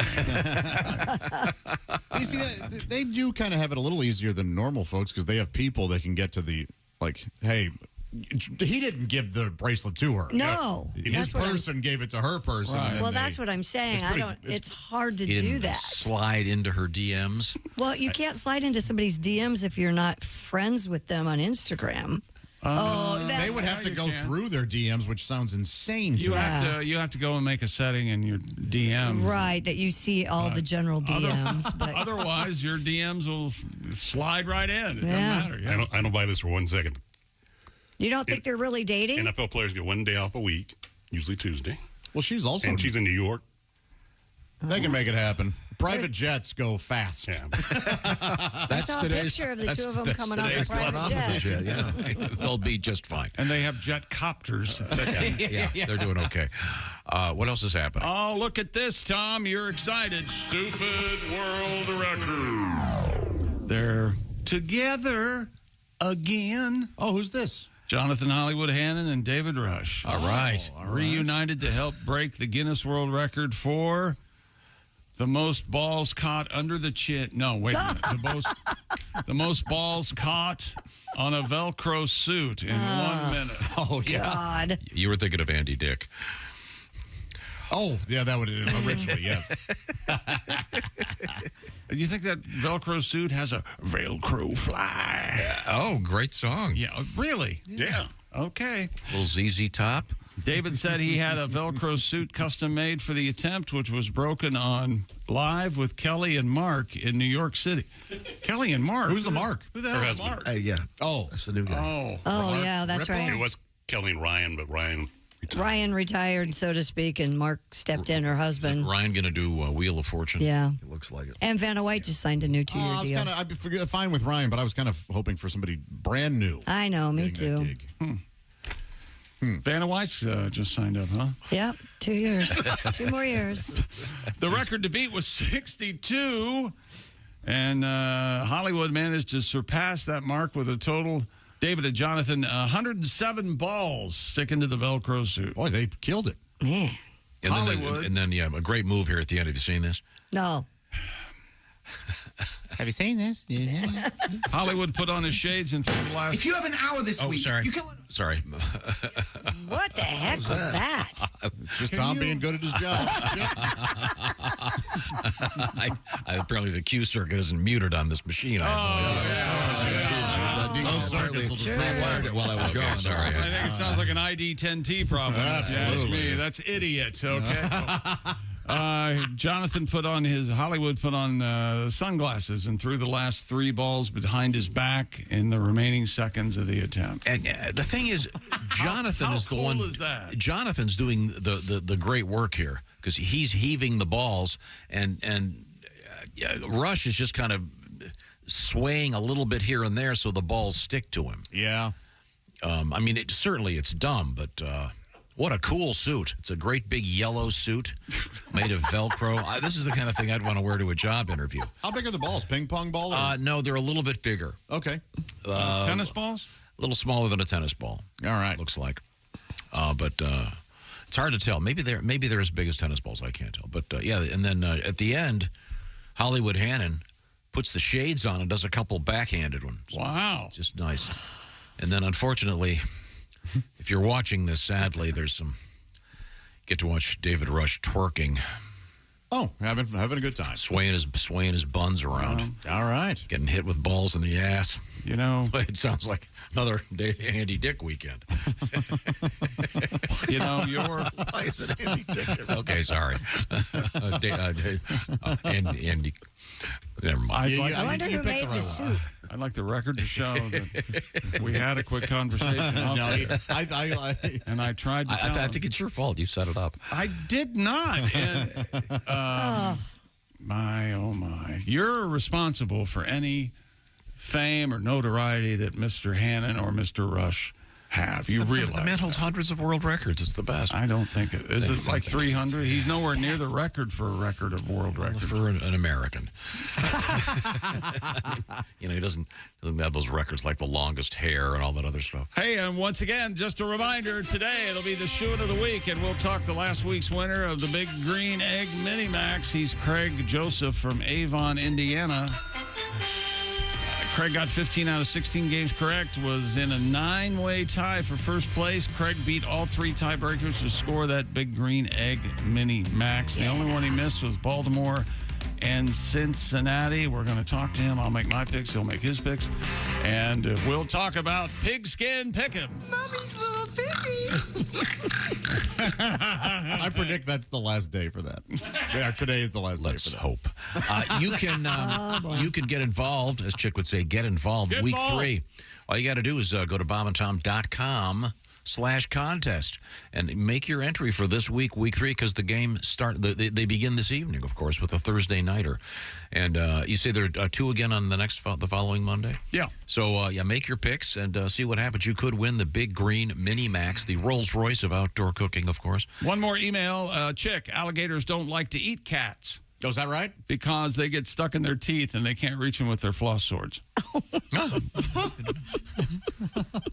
do you think of that? We actually have a news story in which we have, sadly, a cat that is eaten by an alligator. Oh. Well, you know what they call that? A good start. Oh, now the cat people are going to be... Cat people know their cats are jerks. Ask any cat person. Josh, you have a kitty cat? Yep. Ace, you have a kitty cat? I do. Jerk? Can be, and it's hilarious. She can be. Yeah, I love my And once again, your cat is named? Gravy. Gravy. And her sister is Biscuit. All right. Yeah. Do they ever get to visit one another? I have Biscuit right now. Oh, you got them both? Yeah. How about this? You have biscuit and gravy? That's right. Did you think at any point to name them something non-food related? No. Biscuit's name was Biscuit. first. Biscuit was first. And I said, well, if she's Biscuit, then I got to name my cat Gravy. What color is right? Gravy? Gray. So that also Ooh, goes so into it's it. like old gravy. No, well, chicken gravy, right? It's gray, I think. No, it's just Gravy is what the yeah.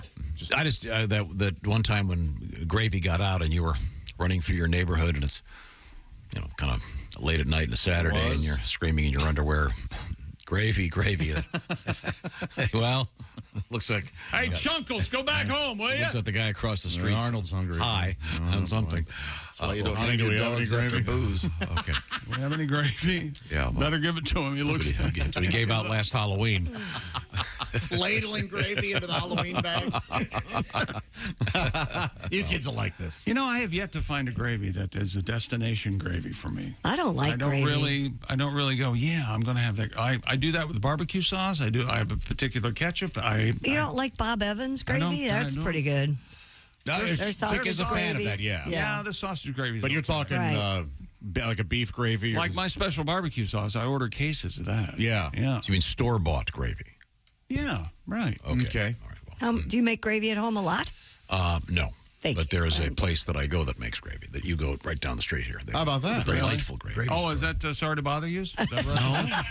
No, it's my friends Peter and Kathleen, and they make great gravy. They make At great Thanksgiving, gravy. I always get their gravy. It's delightful. Everything they make is just wonderful. like Mama used to order. Sorry You know to bother something? you. That's almost right, just like my mom used to make, but now I get to order it because of the beauty of contemporary culture And you're in which insisting- other people do things for me. You're insisting that It is good. I mean, isn't that one of the great things about life these is days? pretty terrific. I don't tastes- have to operate a plow. tastes just to like your eat. mom's, huh? Is that what you're saying? Oh, that's amazing. You don't have to make it, and it tastes just like something from your childhood? How about that? Yeah. I don't. Oh, yeah. Well, your Yeah. mother was not a good cook, is that correct? No, she never cooked. She never cooked? Yeah, but she brought home White Castle. Yeah, she did bring That's pretty good. That's pretty she did. good. Josh and I are in mourning because they tore down our White Castle. I can't believe it. I'm baffled. Man, they got to be building I think they new just got ones. tired of me. I've never seen. Look, we're not going to get rid of him. Should we just knock this place down? bulldoze The one by the us? place. Yes. Yeah. Right by you. That's almost impossible. It does seem impossible. They have to be building a brand new building. That's all I can think of. No. Is that the one where almost every business has been put out of business by the Michigan left? No. Okay, all right. I went to that White Castle It's right with across from Trader Joe's. the great Harland Williams. And he looked at me and he said, "You want a White Castle, buddy?" I was like, this is the greatest night of my life. White Castle with Harland Williams? Yes. Yeah, you do. Hell yes. You ate at White Castle with Harlan? It was awesome, yeah. Oh, he's the best. Yeah. I love that guy. I'm jealous. Look at this guy walking in. That's pretty much what it was. He may be the most famous person whose phone number I have in my... Oh, nice. Yeah. Or one of them, yeah. Let's call him this morning. We can. I got his number. Give him a call. Just wake him up. Hey, guys. Moved to Florida. He's happy there. Coming up, we're going to talk with another one of my favorite people, comedian Nick Griffin. Also, comedian Al Jackson. They're all on the way. Interesting things in the news. We did mention kitty cats. We have a really sweet kitty story coming up. It's all good. The other one is really about alligators, but there happens to be a sort of a sad footnote about a deceased kitty. And then the question is, what do you put in your toilet at night? And you'll be stunned when you hear the answer. Urine, mostly. Yeah, especially at night. Yeah, for those. Well, you're going to find there's something special that you should put in your toilet every night. Really? Yeah. Have you ever heard about this, Chris? No, I've never heard anything. No, I was coffee shocked. grounds. Well, yeah, you'll potpourri. You're getting Now that's close. a tease. That's the. I'm not going to. I'm not going to say what it was. Yes. Oh, I bet I can get you to make. Yeah, No, I'm not. Also, a really exciting thing. A survey about of singles and how to get a proper match, and it's quite surprising. But I think Josh, you'll endorse this wholeheartedly. Okay. And Bob Ross and his hair coming up. This is the Bob and Tom Show. For a complete copy of the Bob and Tom Show contest rules.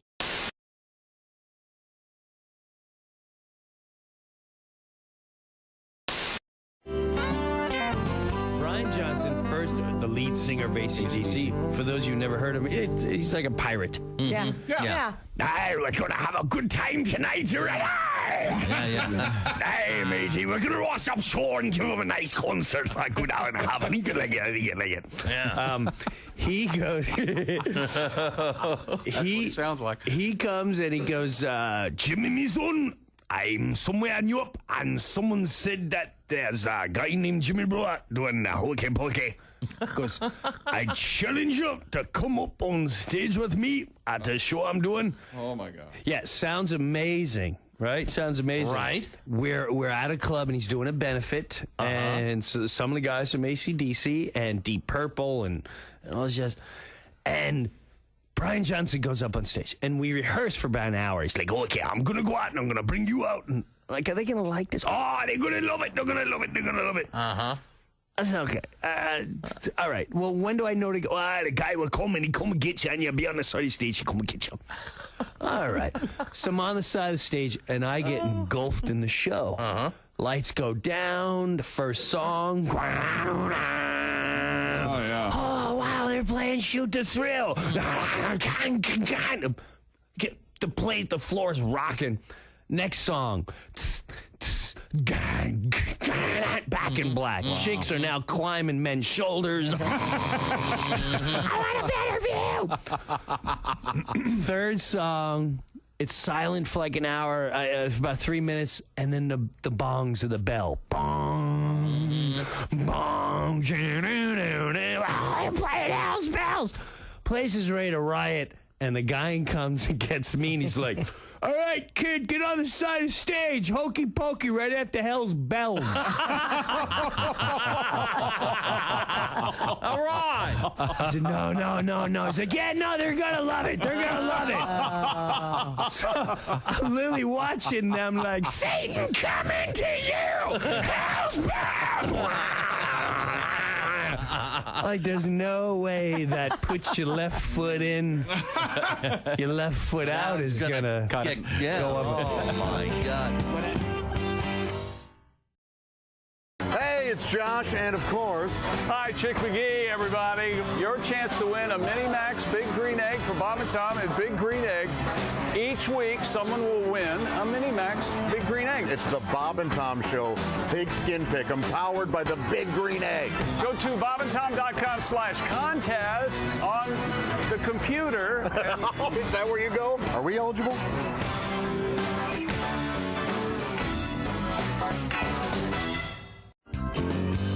Paul, you kind of came off the road as a comedian many years ago when you started doing the TBS show. How many?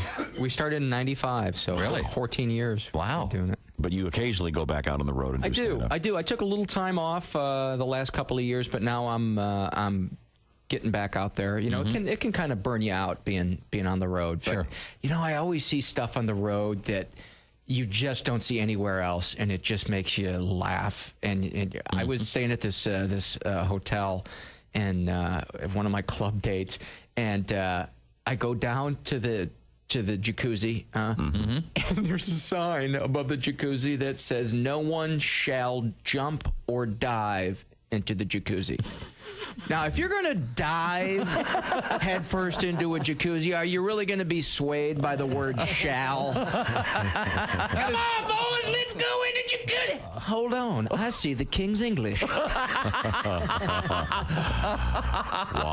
What the heck? I'm guessing that was a lawyer. They really should have. That just made me laugh all day. That takes away the loneliness of the road. 'Cause it can't get lonely.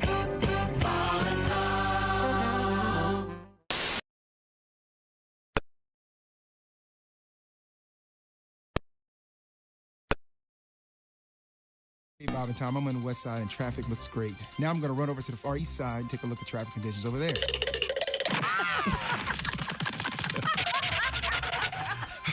Okay, I'm on the east side now. Everything looks smooth over here. Want me to check the north side? Sure, Carl. All right, here we go. Oh, guys, traffic is running off fine up here up north. Anything else you need? Listen, Carl, could you check Southside traffic? I know it's a long way. You could also pick up an iced tea for me, venti green iced tea at Starbucks on your way, if you don't mind. Okay, that's a little step, but I'll get there. Oh, my goodness, that was kind of a detour, but here, 2 Splendid just like you like it. Thank you very much, Carl.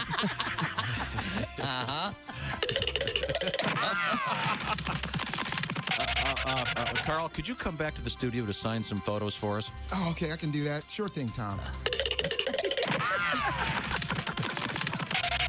Oh, made it. All right, give me a pen. This has been Flash Traffic with Carl Lewis. Morning laughter just might be the best medicine. No matter how hard I try, can't keep my hands off my face. Bob and Tom Radio. Comedian David Crow is here with us. I think the most intense culture in the world's got to be the Japanese. I read that they won't play Trivial Pursuit in Japan. They won't? No. I think these guys are afraid of their wives. In Japan? Well, probably. Yeah, I know the Japanese ladies are very meek and polite in public, but you know that pent-up frustration's got to come out somewhere. And I think it's at home. They get home just, I can't believe you don't know who plays Alice on the Brady Bunch. Everybody know Ann B. Davis play Alice. Mr. Yoshikaro knew, Mr. Arakawa know. You don't know. Aunt Jemima, she the swamp lady. She don't clean for Mike and Carol. I shall bind your feet for 2 days. I mean, how do you think sushi got invented? Screw you! Cook for yourself! I actually have a sexual fantasy associated with the earthquake. Go. All right, woke chick up. In my fantasy, I'm making love to this woman. Yeah. And then all of a sudden, she feels the earth move beneath her. Ah, yes. And then she rolls over on top of me and shields me from debris. Safety first, everybody. Safety first. Hey, this is Henry Phillips, and you're listening to Bob and Tom. He's been to a library. Welcome back to the Bob and Tom Show. At the news desk, it's Christy Lee. Hello. There's Pat Godwin. Hey, chick. He's in the performance room. What do you got hanging on your microphone there? A piece of gold. What is that? I don't know what you're talking about. There's a... it's a screw part for the... Yeah, see the back? It's like... Oh. Yeah. You see that, Tom? The gold part? Yeah, just the gold screw part right here. Yeah. That part. This is gold? It looks gold from Take over that here. off. There's Nick Griffin. On this, later On that on thing. this. And, Oh, yeah, that's gold. Nick Griffin, certainly a Bob and Tom legend, one of our favorite comedians ever. Ever. There's Ace Cosby. Hey. There's Josh Arnold, Chick. I'm Chick McGee, and here's Tom. Thanks very much. It's great to be here, and you're just in time, Nick. I think, have we finished sports? Or did Yes, we have. Okay, sports is complete. We can check in with Nick and check in with Christy Lee, or can you explain again? We were talking about... You've been promoting several. But I mean, you mentioned the Taylor Swift, Travis Kelce hookup, and they're calling them apparently trailer. Travis Kelce's brother Jason says it's all true. But they're doing that nickname thing like they did with Bennifer. Right, yeah. You know, Ben Affleck and Jennifer. And Christy, it turns out in her circle of friends, you're known as... Crandy. Crandy. Christy and Andy. Yes, It's Crandy. Yes. Yeah. I pointed out, lucky her husband isn't named Hunt. It'd be Crunt would be really unappealing. Just sounds rough. Yeah. It would be unappealing. Sounds a little rough. Yeah. Yeah, and Crandy's not perfect either. No, it's not. But it was given to us by a very cute friend, and it's kind of stuck. I think it's kind of. Do you have a current lady friend, Nick? Mine would be Namie. Nick and Amy. Oh, okay. Namie? Namie. No, that's Mary. What is Mary. What? Mary? Her name is Mary? Hey, Nick, You got Wait a to second. I explain think it. it's Neve. Nick and Steve. We'll cut all this part out. Yeah. This is not his final answer. This was all a fun bit. That's what it is. What a terrific. Yeah, Josh wrote that for him. What a jokester. It would be. You know what? I did write it for him. Nick didn't give a crap about who was dating. That's what. Can you imagine if he were like that? Yeah. Now, Pat Godwin, what's your sweetheart's name? I guess we'd be Padilla. Padilla? Yeah. It's best I can do. Because Paula and Paula. Pat and Best I can do. Yeah. Oh, yeah. That's going to be rough, isn't it? Let's see. But Paulette. No, that's Padilla sounds like a casino. Yeah. Doesn't it? Come down to the We'll be at Padilla. the Padilla Casino. Remember with the whole band. Wasn't there a singing group at Paul and Paula? And their song was "Hey, Oh, yeah. hey, Paula." Yeah. It was. Yes. That is a Yeah. genuine And the name was Paul audio and Paula? turd. Yep, I want to marry you. No, You guys haven't asked me, but mine would be Jasterbait. Maybe that's why we didn't ask you. Right. Jasterbait. Oh, ladies and gentlemen, Paul and Paula. Hey, Paula. What is this? He wants to marry her. Yeah. And that's Paul and Paula? Yes. No, this guy's in a dank basement sewing a skin suit. Now, you wait a minute, because Paula comes in and shares his thoughts. I can't wait no more for you. Here it comes. My love. 6 more minutes. He's just untied her. Hey, Paul. Sounds like a guy doing falsetto. Yeah, like the Frankie Valley thing. I'm pregnant. Boy, it sounds like Philip Bailey from Earth, Wind, and Fire. Certainly. Chick, what is your favorite song that is a like sort of call-in response type thing between a man and a woman? Oh, gosh. Mockingbird. That's yours? Yeah. Okay. Boy, that's way low on my list. I guess it is Mockingbird, John. Is it really? Yeah. No, I just want to give you time to think. I can see you. I can see the wheels turning. Give him a chance to Do you guys like that one? That's fine. It's in Dirty Dancing. Oh, yeah. Oh, yeah. Hey, Had baby. the time of my life. Not that No, one. they go back and forth. Yeah. Lover boy. Yeah, come here, lover boy. Oh, Yeah. lover boy. Yeah. Oh, I don't Didn't remember that one. Meatloaf have kind of a call Oh, and yeah. response? Yeah. Paradise by the Dashboard. Let me slip Yeah. on it. Baby, Baby, let me slip on it. Isn't that Marky Post or That somebody was Ellen singing Foley, wasn't it? Oh, is it? I was, she was on Night I Court. gotta Yeah, the know first right season or two. now. Yeah. Yeah. Before we go That's a good one. Ace, is there by chance, is there a heavy metal song where they have a man and a woman trading vocals? Yeah. Women aren't there are a allowed few. to perform heavy metal. Hey. Well, Ozzy had that. Ozzy and Lita. Lita Live Ford. Or, yeah, Sleep Forever. Evanescence would do Yeah. that. And now the women are the best metal rockers right now. Who did, Daughtry and the girl from Evanescence. They redid Separate Ways by Journey. Oh.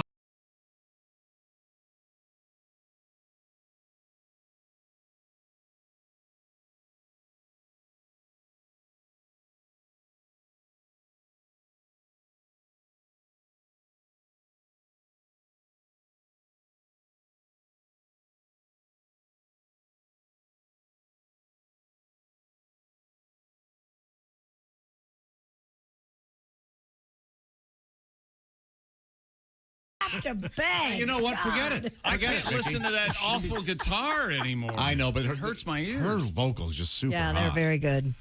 Who was that? Sorry I ruined it for Mickey you. and Sylvia. Yeah. Oh, oof. Well, okay. Yeah.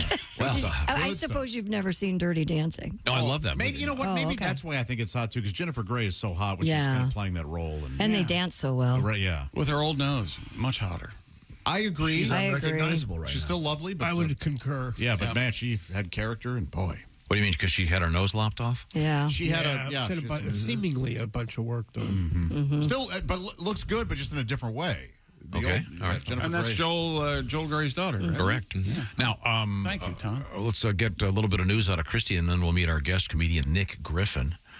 Christy, what's going on over there? Do you guys have a guess at what you should throw into your toilet every night? At what we should throw in there? Yes. Well, that's what you should. This is odd. What should you throw into your toilet every night? I'm going to say before you go to bed? Activated charcoal. No. Good guess, though. Epsom salts. Good guess. Nope. I have no. I don't have a guess. You at know, all. you would put Epsom salts in there so when your hemorrhoids dangle into the water. Well, that's soothing. They're really soothing. You might want to have that. Do you have pendulous piles? Are they hanging out of you like a clump of grapes? I mean, there's a reason they call them tucks. Sometimes you just put them back in. Other times you get the scissors and cut This them is out. really a bizarre story. Some cleaning experts recommend throwing a clove of garlic into your toilet overnight. If you're having trouble with vampires, Yeah. maybe. According to Well, I can't dump here. I'll have to go to the next house. Son of bitch. Now I have to wait for the neighbors to invite me in. He doesn't know how to cuss. Son of bitch. Drac will work on that. Okay.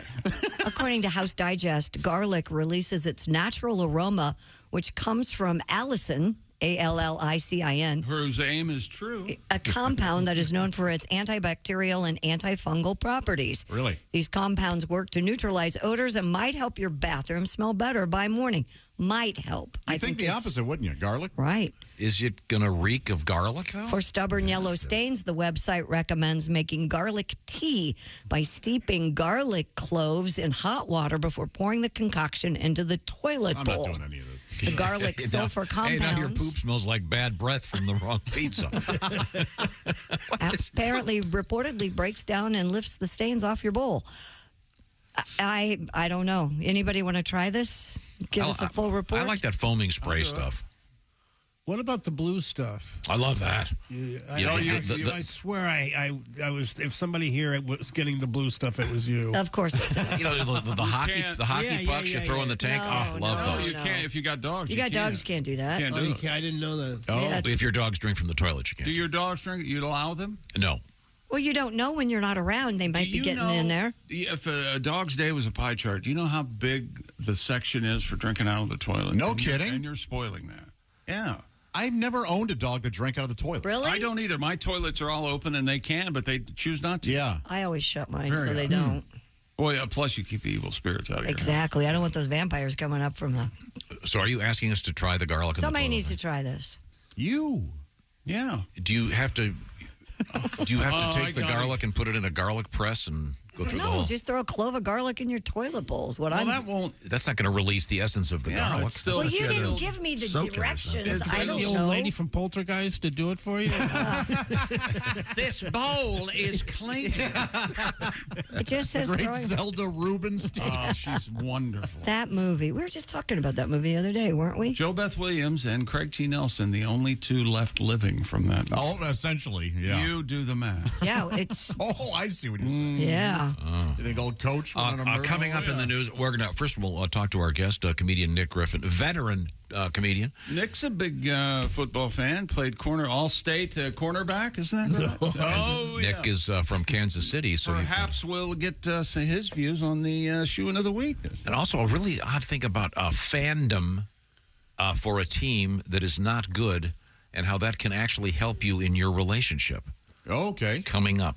So you like a bad team? Yeah, we'll find out what that means coming up. This is the Bob and Tom Show. Thanks for listening to the Bob.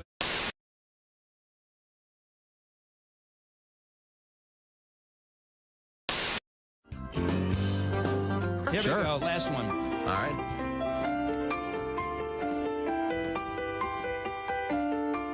You guys! I'm sailing away. Set an open course for the Virgin Sea.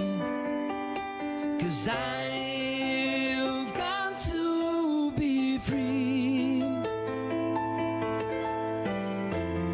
Free to face the light.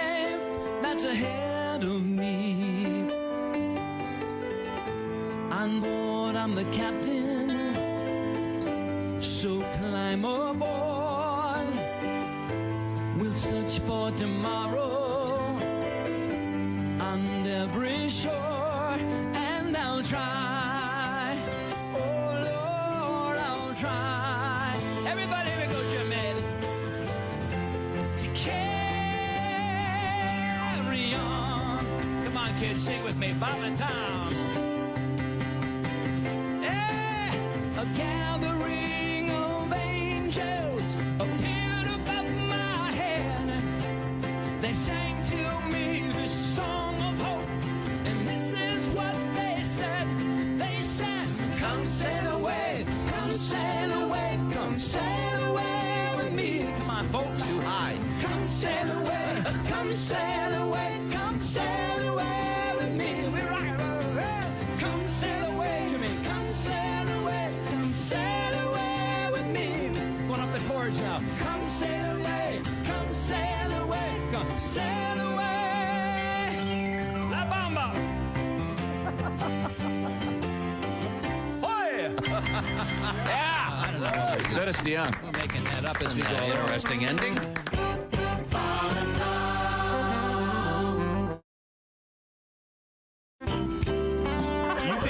You think you lost money in investing? My whole people lost money in investing. Bernie Madoff came along and set us back 10,000 years. I hate that guy so much. I hate Bernie Madoff so much. Not for what he did, because I don't care about the rich. I hope they lose their money. But no, for how he looked physically. Did he have to look so Jewish while he was doing that? He's already the image of a Jew that's in every redneck's paranoid mind's eye. Just some crook-nosed Jew on top of a pile of gold coins, swimming in it like Scrooge McDuck. Like, I'm gonna take the Gentiles' money. Like, I always trip out when I see somebody that so fully embodies a stereotype like Bernie Madoff did. Like, when you see a nerd who's actually wearing a pocket protector, like, they don't even make pocket protectors anymore. Believe me, I know. That guy had to go out and hand mold the plastic resin to fit into his nerdy little pocket. Or when you're driving in traffic and somebody cuts you off and you look into the car and it is, in fact, an Asian woman, you're like, are you kidding me? Are you serious? Are you seriously going to be Asian right now? There are people watching you. Have a little bit of self-respect and don't be Asian. Like, when I'm walking along and I see a quarter on the ground, I don't pick it up. It kills me not to, but I don't do it because there's people watching. There are people watching. Yes, you don't want to reinforce the stereotype. No. That's correct. You got man, keep it real. Moshe Kasher is our guest. I live in LA now. I live near Hollywood. I live across the street from a 99-cent store because comedy makes dreams come true. Yes. Yeah, they now sell a 99-cent pregnancy test. Have you seen that? No. Yeah. How bad does one's life have to be? Like, how far down the socioeconomic ladder do you need to flop before the 99-cent pregnancy test seems like a viable health option? The 99-cent pregnancy test when you kinda have to know. So I bought one. Yeah. Well, why not? Just to see what would happen. I peed on the little stick. And? Turns out I have hepatitis C. I caught it from the test. Wow, cool.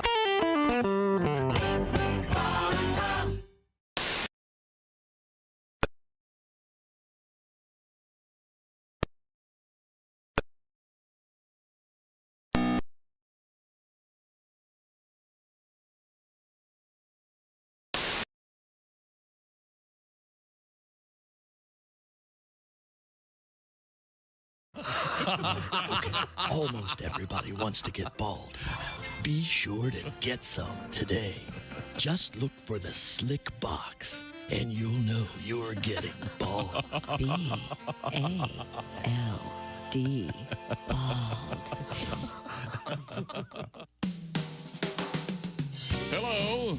You're listening to Bob and Tom 24/7. This has been Chick McGee speaking. Jim, we mentioned you are a tall man. Yes. 6'6", huh? 6'6". Are you a single guy or married guy? I just got married. Oh, congratulations. Yes. How's that going? First timer? Yeah, first timer. Wow. Yeah. How about that? I'm learning, very slowly. I'm learning, when women get married, they take the guy's name, and I'm learning that us guys are also given. My married name is somebody. Somebody's got to take the trash out. At first I was like, is he talking to somebody else? Is there somebody else here? Somebody. Shouldn't we be on a first-name basis by now? Well, someone's going to have to go to the hardware store, and somebody's going to have to put this table together. Mike Birbiglia is our guest. Are you dating anyone? Do you have a? I realize what I need to find is a woman who loves me for my money, but doesn't understand math. I know this girl, and she wasn't too bright. She wasn't like book smart. She was like magazine smart or butter label smart. I went out with this girl middle of the day. I swear to God, and she goes, "You know what turns me on?" I go, "What?" And she said, "Black guys," which I really found discouraging because I've been mistaken for a lot of things in my life, but I've never had anyone be like, "You're black, right?" No, I'm Olive Garden Italian. Comedian Greg Fitzsimmons has joined us in the studio. You're a New Yorker. Yeah. How's that going? New York's good. Not bad. It's a strange place because no matter where you work or what you do, you come in contact with freaks. You know, I worked at a gas station for a couple of years, and the guy I worked with, strange man, former porno movie star from the 70s. Really? Yeah, he'd get confused every time he'd fill the tank. Halfway through, he'd pull it out and spray it all over the car. And, we lost a lot of good petrol. Hey, this is Frank Kelly. It's unbelievable. Welcome back to the Bob and Tom Show. Just did the AA jingle. Hang on That's not the same. Ladies and gentlemen, we have something here. Are you ready? Hey, baby. You want to come take a ride with the Mississippi Mud Flap? Gardner Minshew. Mississippi Mud Flap. Gotta Christy, you love want to take a ride with the Mississippi Mud That's Flap? kind of sweet. Oh, yeah. Sounds kind of sweet. So much for Crandy, huh? Crandy's, Christy, and Andy, so you'd be Crardner. Crardner. Or Gisty. Ginshu. Cradner. I have some of those knives. You know they could cut through a can. Amazing. Yeah, they could. There's Pat Godwin in the performance. Not as good as a Cutco. There's Josh Arnold at the I Hate Steven Singer sidekick chair. That's right. Steven Singer Jewelers proving how worthless those lab-grown diamonds are by giving away a free 1-carat lab diamond with every engagement ring purchase while supplies last. Purchases necessary. Visit IHateStevenSinger.com for more details. There's Ace Cosby. I'm Chick McGee, and here's Tom with our very special guest. He is comedian Nick Griffin. Very handsome man. He's the Gardner McKay of stand-up comedy. You know, there's a school of thought that says if you're too handsome, you really can't get big laughs. Well, he's not that handsome. Have you heard this, Nick? Have you heard this? It's absolutely a thing. Really? Yeah, it might be. Less so nowadays, but no. Well, there's a couple new young guys that everyone's excited about that apparently are getting lots of attention and laughs. So I don't. And they're like hot dudes. Yeah, or whatever. 30 hot. Yeah, they're hot dudes. Yeah. You'd be a good catch for a nice lady. I mean, nice head of hair still. Now, once again, I don't know if he's willing to talk about this, but my favorite, well, I have two favorite Nick Griffin stories. One where he decided he was going to eat an entire box of popsicles one night. We'll get to that later. But my favorite story is when you decided you were going on a dating app, and your angle on it was, no matter what, you were going to end the date with a kid. The first date kissing with a kiss. everybody. Wow.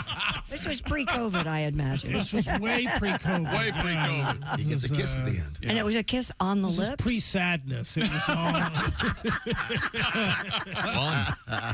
Man, that's great. Oh. Yeah, that was just... I was lucky because I started dating right where... I got divorced right after...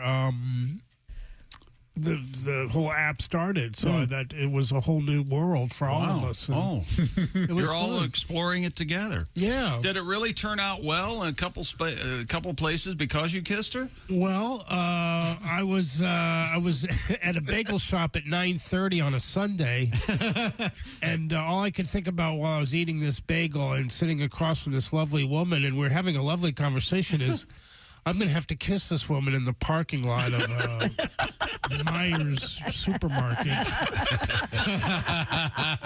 When all the families are passing by with their donuts and orange juice for the morning. Did you ever get slapped? No. No, I never did inappropriately. I just. Oh, really? I just Moved in for the. Yeah, I moved in for the kiss. Sometimes it was just a pack, but other times I went, full tongue. Full. You got to wipe the cream cheese off your lips. And Yeah, exactly. Was there ever a follow up? I mean, any of these dates go to date number two? There's not one that went. Which I have to reevaluate my kissing, but no, we never went Beyond bagel first base, shop to her Okay. place. I don't see Tom getting, we've all get that look on your face and start tilting your head to go in for the kiss. I don't see Tom doing that to anyone ever. No. Oh, I'd have to stop talking. That'd be a problem. Oh, you know what? Maybe it's one of those cute moments like in a romantic comedy where he's talking and talking and she just grabs him and kisses him to shut him up. Oh, nice. Yeah. Yeah, that'll never happen. I was going to say that hasn't happened. Has she ever worn one of those, the bib overalls that you like and no shirt? You like that. I know you do. You apparently have the jean overalls. Oh. She wouldn't do that for you? They make a nice. It's not her thing. Huh. She's a very fine dresser. In fact, we had that conversation the other day. Oh, yeah? Oh, yeah? Yeah, I was being scolded for a particular outfit. Oh, much like what You mean everything you wear? Every right day? now? Poor man. Perhaps. The outfit. Exactly. And she said, I said, this is a really nice shirt. You were with me when I bought it. And she goes, that doesn't mean I approve of it. So she said, no one ever looks at you for fashion tips, was her quote. But I wanted to point something out here. Right. I misspoke earlier. Nick Griffin, who is one of my very favorite comedians, a tremendous act, must be seen live. Nick is going to be doing his thing. You've got a couple gigs coming up. I know, am I correct in saying Saturday is at Mason City Limits in Mason City, Illinois? Yes, and then later that night in, I believe it's Ellsberg, Illinois. Oh, cool. You're doing a double header? Yeah. That's cool. Wow. That is really cool. Wow. Anything between now and then? Friday night I do Bloomington, Illinois. Okay, cool. There you go. Bloomington normal, Tom. Now, this says Nick Griffin's YouTube special is available starting today. No, it opened August 8th. Yeah. But Okay. It's available now. I just put it out, a brand new comedy special. So, yeah, on YouTube. It's called Absolutely Wonderful. It's absolutely wonderful. With yeah. Nick Griffin. Okay, Yeah. great. There we go. I got the plugs in, and I think I got them semi right this time. Historically, one can say you have been playing the field for several years. You've had a girlfriend or two. Playing the field. He was in a relationship for 7 years. Give him 7 some years. I credit. went out with a woman, and we just that was about a year ago. We broke up, which is sad and embarrassing. Embarrassing because I'm 56. I'm not supposed to be going through a breakup. I'm supposed to be getting divorced or passing a stone or something adult. Going through a breakup. What am I, 14? Somebody broke up with me today. Then I fell off my bike. Did you initiate the breakup, or was it just? It was kind of mutual. Yeah, it just wasn't going well for a while, and we just we got out. I must admit I did initiate it, but did you have to move out, or did she have to move out? I had to move out. I moved out, and she said, you need to get out of here immediately. And I walked like 4 blocks and got tired and just went into the next apartment building and got a place. So we've seen each other like 4 times on the street, and it's not good. It's a little icy. Oh, but you do acknowledge one another. Yes, there's a little nod, like yes. Yeah, I'll keep walking. Yeah, I know. Yeah. Have you heard of the term slow dumping? It doesn't involve eating too much cheese. You guys could go. Yeah, exactly. What is what is a slow dumping? It's actually a breakup tactic where you just start distancing yourself, and it's just God, that's physically, emotionally, It's just real painful. Mom invent that? It's incredibly painful. Yeah, we talked about it a couple weeks ago on the show. Well, I know, Nick, you are from Kansas City. I am. So as an NFL fan, you're lucky. You're rooting for a very good team.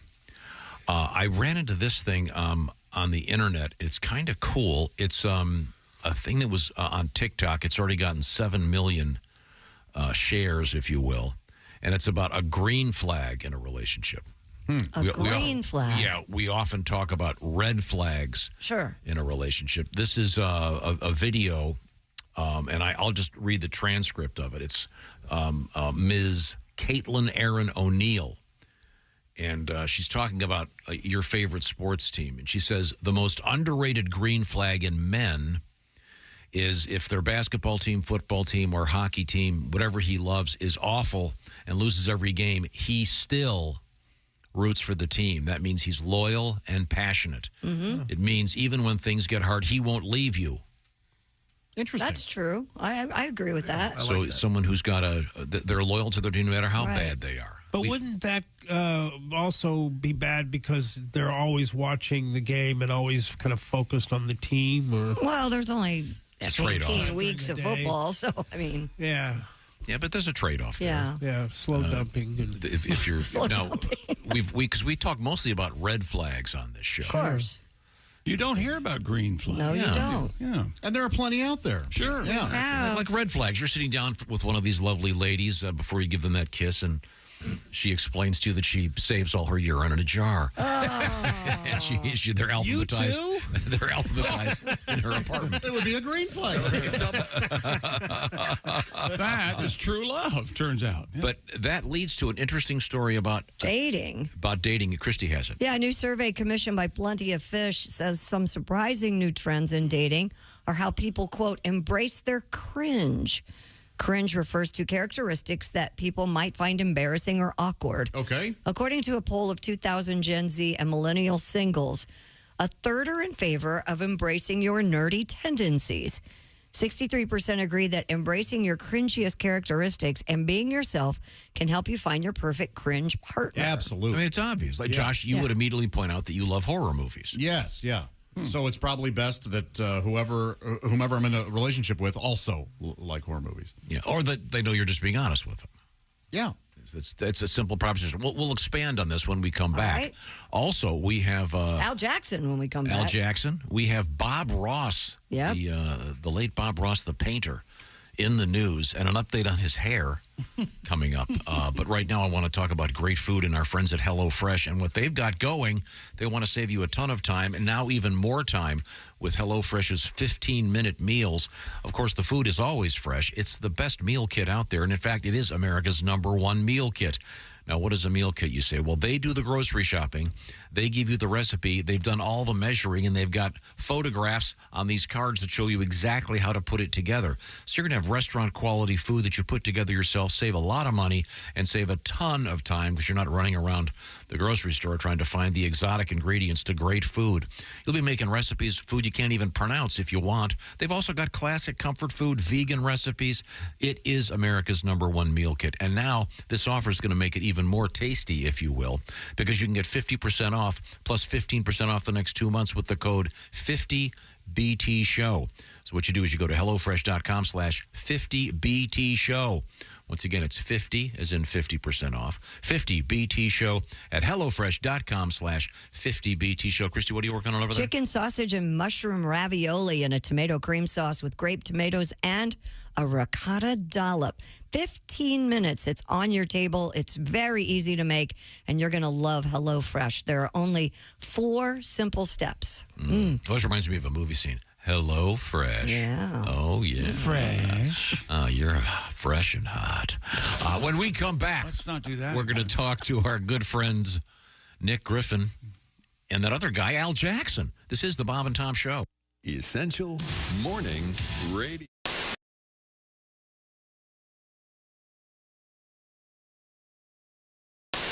Use big words. I got a little test here.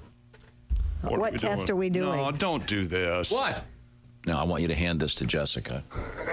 And it's, I don't want to give too many hints. Why is that still in here? I want you to figure out what that is, Jessica. Describe, put it down. And it's got those rubberized rods sticking up. They're about 4 inches in length and about, I would say, 3/4 of an inch in diameter. What do you think those are? Can you describe the four of them? Go left to right. Actually, go right to left. Just describe. Well, they're limper to stiffer. The left little rod is very wiggly. Yes, very squishy. And number 2 gets a little bit firmer. Yeah. Still wiggly. Number 3, again, a little bit more firm. Is that how you normally pull it back and flick it when you're okay? Flicker. Then what's the last one? The last one is just straight up hard. Flick it with your finger. Ow. And not moving around at all. What do you think that is? I'm starting to think this represents a penis. You're correct. 4 of them. The revolution. That's if you're going to a doctor and you're looking for an erectile dysfunction drug. Yeah. That's what you use to describe the level of flaccidity, if you will. That you currently have. If you're going to use big words. I don't think you need to go if you're at 4. No. Mm-hmm. Gonna take that out of your mouth and put it down. Oh my God! I just like playing with number 1. It's all wiggly and squishy. Jessica? Yes. I'll take 10% if I testify for you. How's that? It's sort of like a dildo buffet. I was part of the team that launched the first low salt, low sugar peanut butter into the category. It was called Simply Jif. It was targeted towards diabetics. I wanted to call it Type 2 Peanut Goo, but yeah, of course you don't feel good, Greg. You ate an entire rotisserie chicken at 11:30 at night. You shoved the whole thing in your fat face in 6 minutes, Greg. I think you ate the rubber band that holds the legs together. I mean, come on. My birth certificate? That document is 54 years old. I also don't have the Declaration of Independence. Because I don't know if you've ever seen an organic peanut butter kid go off the deep end. It is not pretty. Okay, these kids, they spend 18 years eating it, then they go off to college. They have one bite of a Jif sandwich. 6 weeks later, they're passed out on a park bench with Nutter Butters all over their face.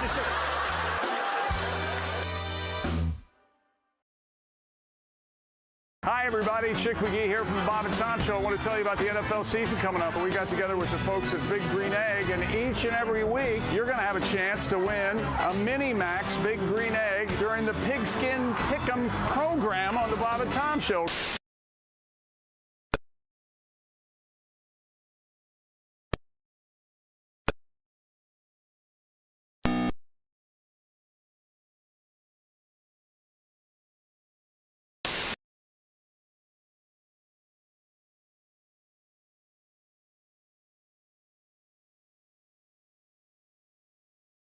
Back to crushing your goals. Factor gives you a choice of 34 plus weekly flavor-packed, fresh, never frozen meals ready to eat in 2 minutes.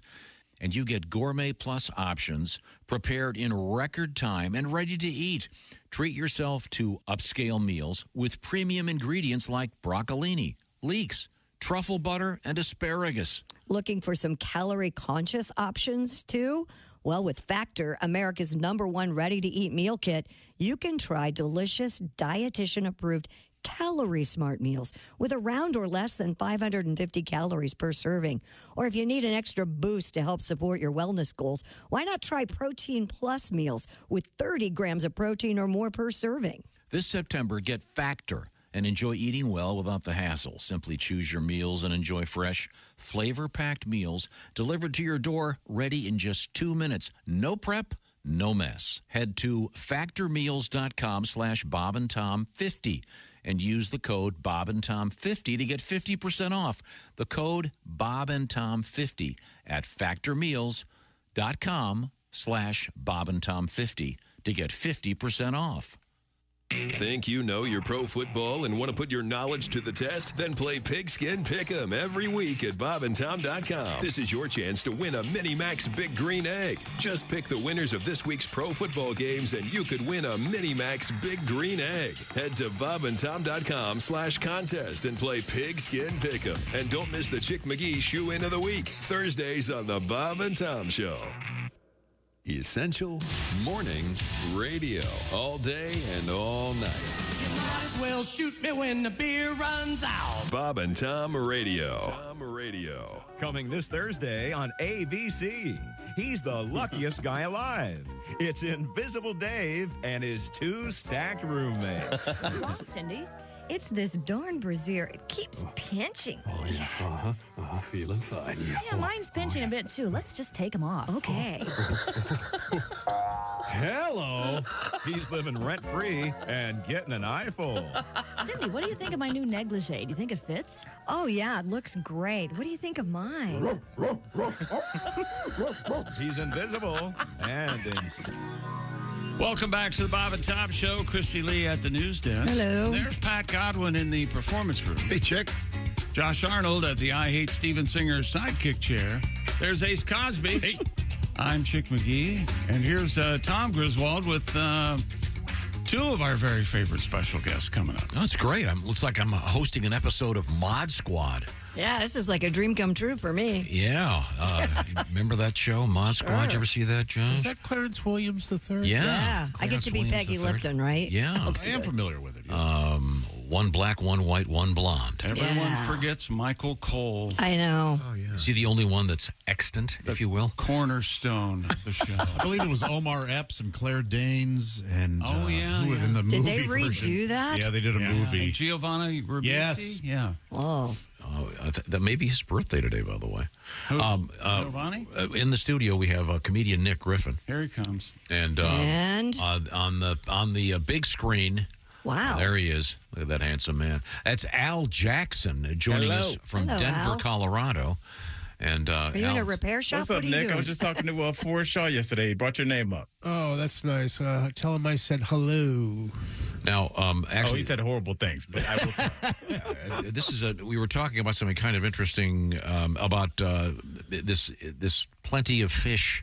It's plenty of fish. Oh, No, it's actually plenty of fish. Does that say of? Yeah. You're thinking of filet o fish, my favorite sandwich at McDonald's. I think we always used to say Thank plenty you. of fish. I think you're all Thank right. you, Tom. You're welcome. This is about dating and how this survey says that you're supposed to embrace your cringe. Yep. They call it on the first date. So, and I think this is your whole philosophy now, right, Al? You immediately talk to them and tell them how weird you are and how, don't stereotype me. No, no, I don't immediately talk to them. No, I don't embrace my cringe. I just kind of get right into who I am. I don't do a ton of small talk, but I think that's. I was telling a friend of mine, and I don't know how many people have dated post a dating app in that room, but they always, the initial selling point was, okay, do these dating apps. You can meet people out of your social circle. It worked. I've done that. But what they don't tell you is going on a lot of dates, you only have like so much energy.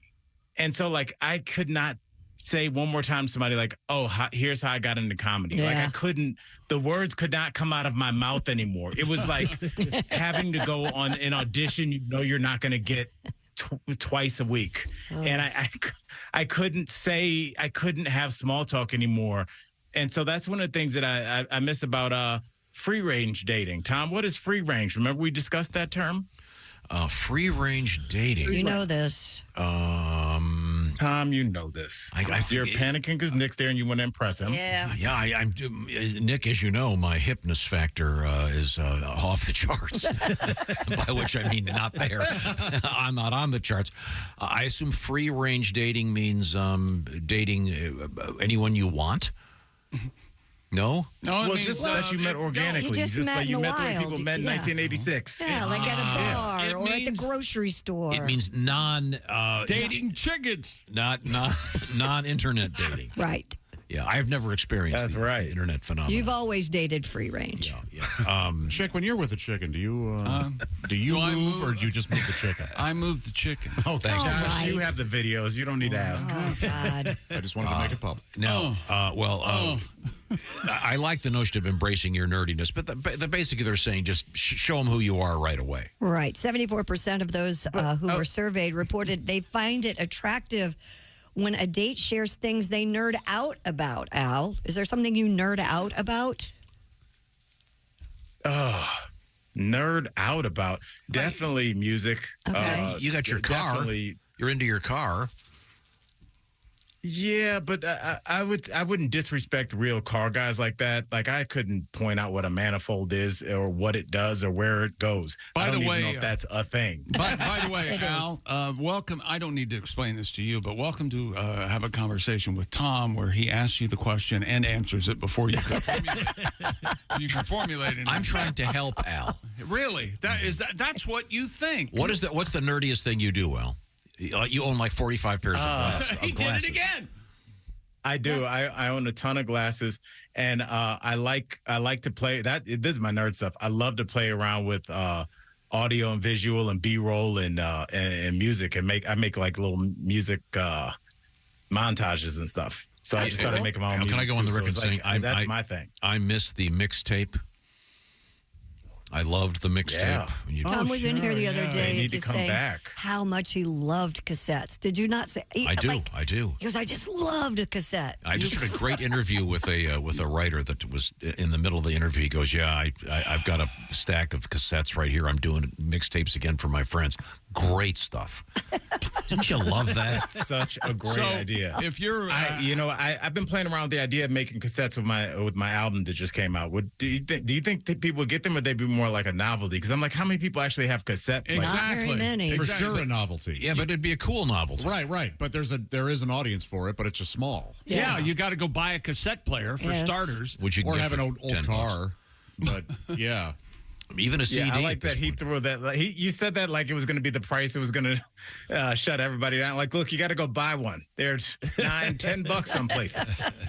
Yeah, but the cassette was fun. Guardians of the Galaxy brought it back for a second. They helped, yeah. Yeah, my kids had a cassette player for like a day. Yeah. Pass. Yeah, the CD way better.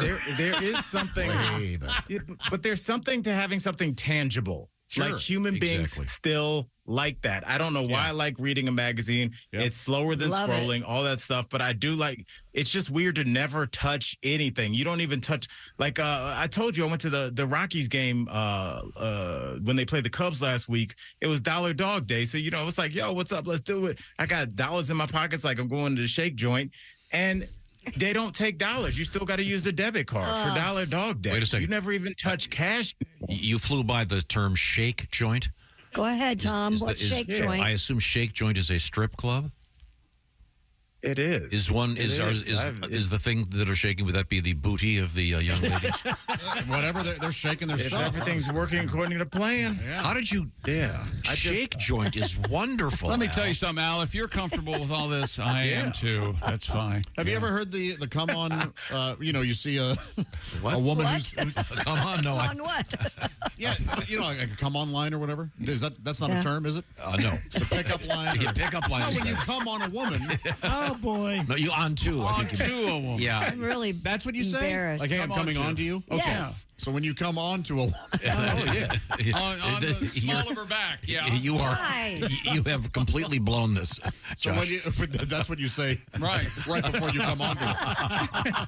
Wait a second. Now I'm doing it. No, it's not you have. You are going to. A guy can come on to a woman by saying, do you have, do those shakes come with fries, or do I get fries with those shakes? Have you ever heard that? Oh, yeah. Is that followed by a slap? Well, what about that song? My milkshake brings all the boys. Sure, Yeah, baby. I said that at the bagel shop once. Yeah, you did. Hey, I get fries with those shakes. That's one of the best ever. A shake joint. God, I love that term, Al. That is great. Yeah. I am not a fan of all you used to of be it. able to. Yeah, you used to be able to compliment Neither am I. Yeah, I can't go to a strip club. I can't. I can't either. They're either. It's either you are all in or you are all out. It's there. I know guys that there was the guys that I knew in college and in my 20s that just immediately wanted to go to the strip club. I'm like, it's 9:30. Let's go shoot our shot with some real girls first. That was always why are we at the strip club? They're just taking the bar stools off the bar. Like, what are you doing? Yes. If strip clubs were more like women's strip clubs, I think I'd go more. Oh, we have fun. I know. I don't understand why, dude, when you're watching naked women dance, why it's not like it is when women. Because you're dealing with guys and grabbing and stuff. No, I don't want to. You don't need to grab, but you should be able to stand up and be like, yeah, exactly. Look at that naked chick. No, why isn't it like that? It's one step away from human trafficking. It's the worst. No, it's like going to a restaurant and everyone else gets to eat but you. Well, that's fine, but it's not human trafficking. Well, some girls really enjoy dancing. Just hear Tom giving that speech to people in the car in the parking lot before we go into the strip club. You think there's a guy to human trafficking with a gun standing off stage pointing at dance? No, there's a guy with a vial of Coke or meth standing at the side of the stage. See, this is why do you think they're in there? One of the many reasons I want to go to a strip club with Tom. He would weird away and say stuff like this during the whole evening. They're just not as fun as they should be. It's the term shake joint it became. You know what it is, Josh. The strip clubs are very analogous to what happened to Vegas. Vegas used to be a place in like '96 for degenerates. Mm-hmm. You could go there. You were there to visit prostitutes, gamble, shame your family, drink for 4 days straight, smoke cigs right at the all over the place. And it became this like family friendly you could run into your mom and her friends there now. Yes. And it's the same thing with strip clubs. Now, because female customers do bring more male customers like they do with a bar or anywhere else, men are going to go.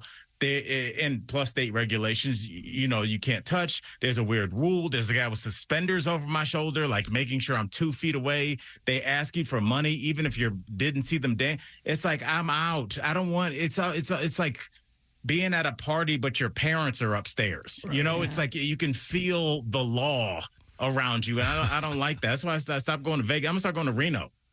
Or somewhere that's loose. All right. Well, now we have time. We have time for a little bit more education beyond a shake joint. Al, do you have a term for me this week? Yes. Oh, Tom, I got one that I love for you. Tom, what are ill fits? Ill fits.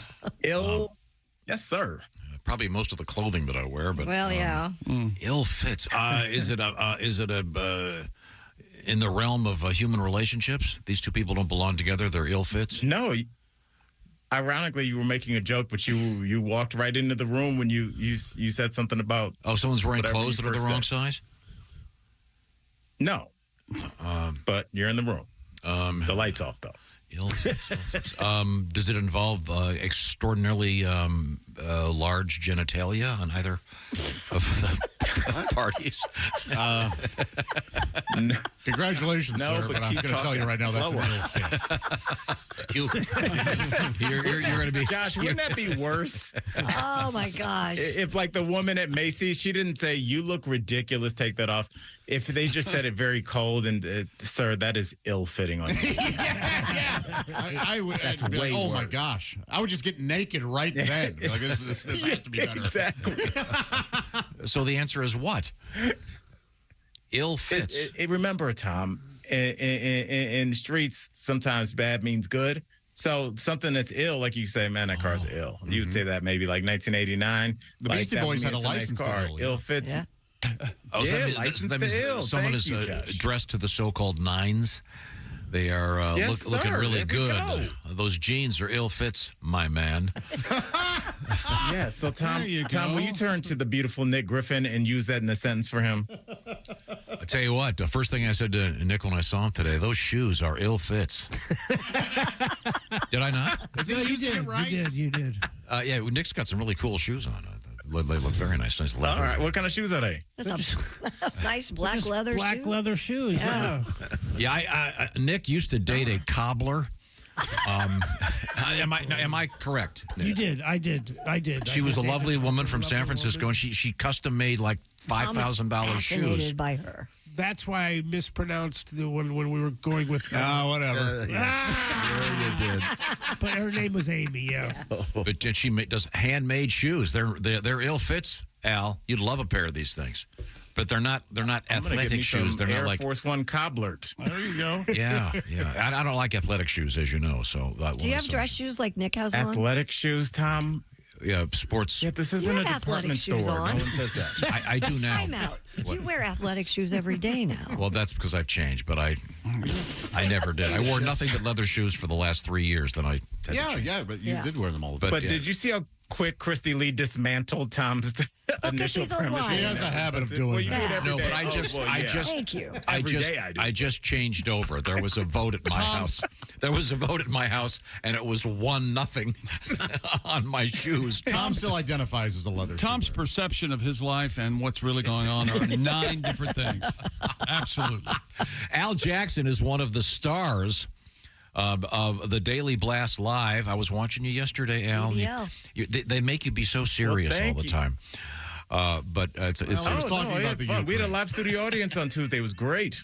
Yeah. So check out Al. And Al, your album is out there now. Am I correct? Yes.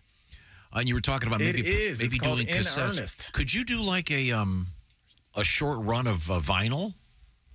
Don't listen to him, Al. You do whatever you I was want going to back. Or Nick, have you ever done cassettes or vinyl? Neither. No, that's I did not. But I mean, if you did CDs or something, then you'd have something to sign after the shows. Okay. I know you could do a short run of CDs easily. What were you saying, Josh? Oh, I was going to say you could do a run of vinyl and cassettes, or you could get money and go ahead and you could stay in the black. And you could use that money to pay your mortgage, groceries, buy gasoline. I resent your racial references. I'm going to Vegas. Al is going to stay in the black no matter what. Financial reference. Right. No, Al, if you at your live shows, the only people I know that are selling CDs anymore are musicians that do live shows and comedians because they've got something they can sign.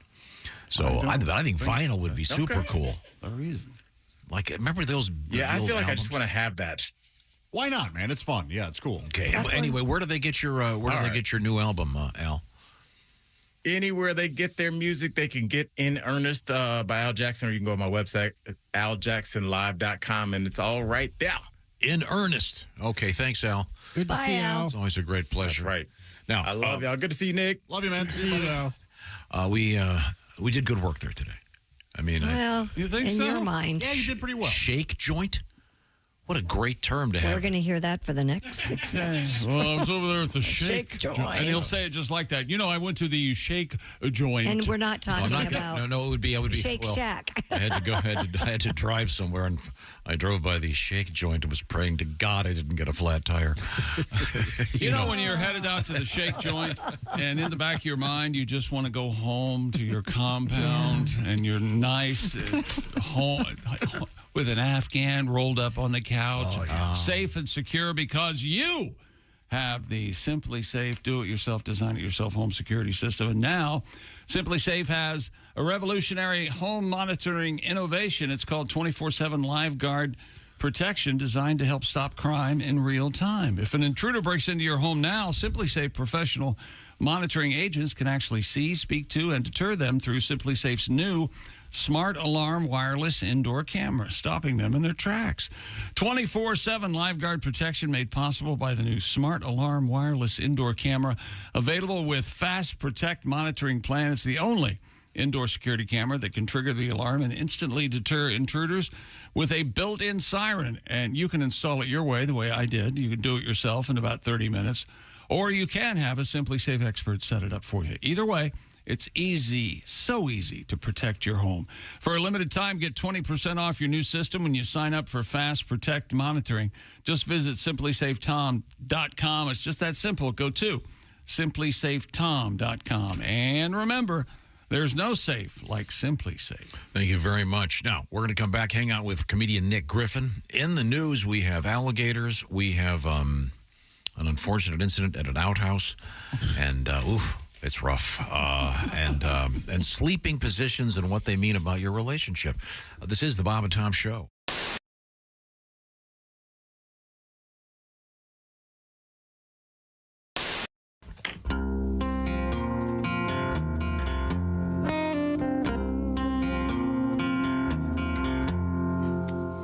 You know all my deepest secrets.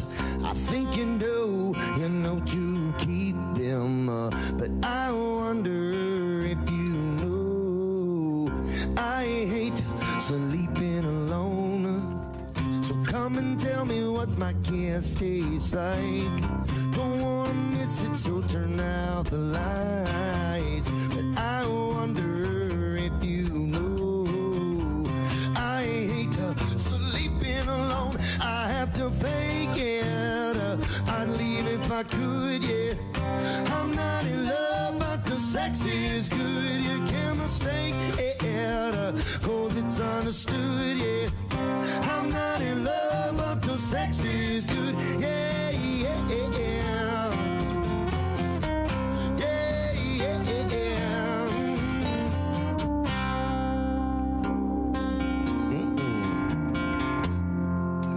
You got to know my weakness. You always touch in all the right places. We don't get along that well, no. Not much for talk, but your heart as a hell. I have to fake it. I'd leave if I could, yeah. I'm not in love, but the sex is good. You can't mistake it, cause it's understood, yeah. I'm not in love, but the sex is good, yeah, yeah, yeah. Yeah, yeah, yeah. It's not like I don't wanna stick around. It's just tonight I'm gonna lay you down.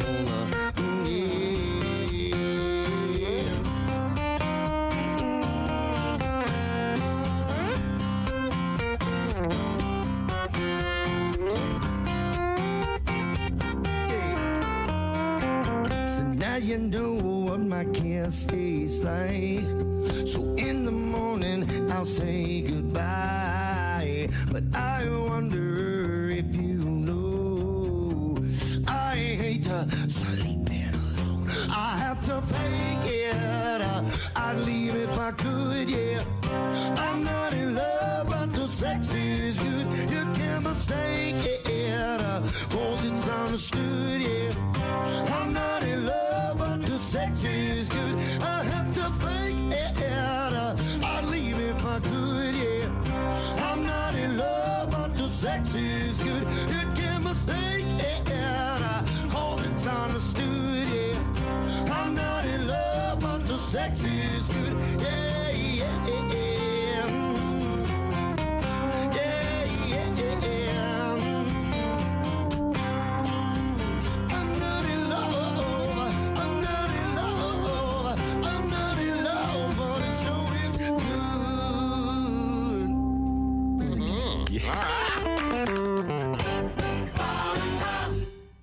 The airport has got like magical powers. The airport's the only place where like you could be on the floor eating a salad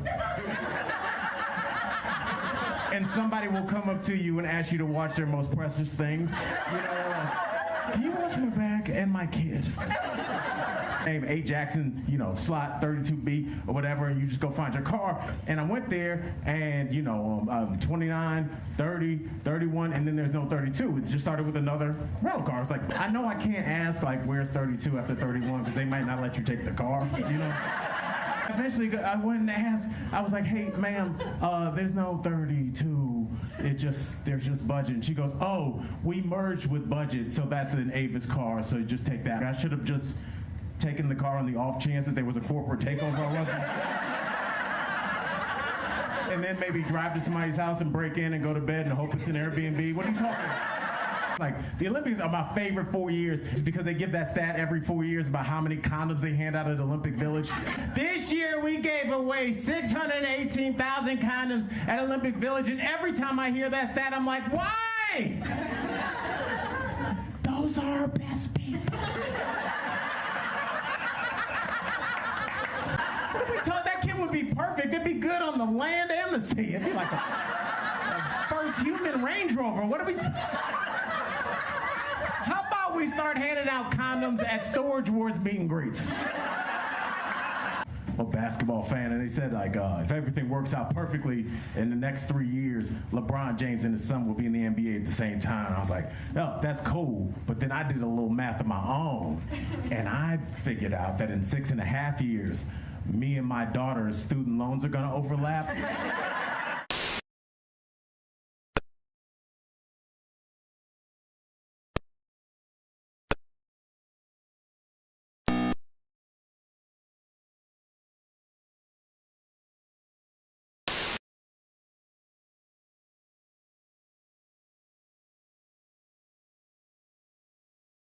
Graham's passed away. Oh, no.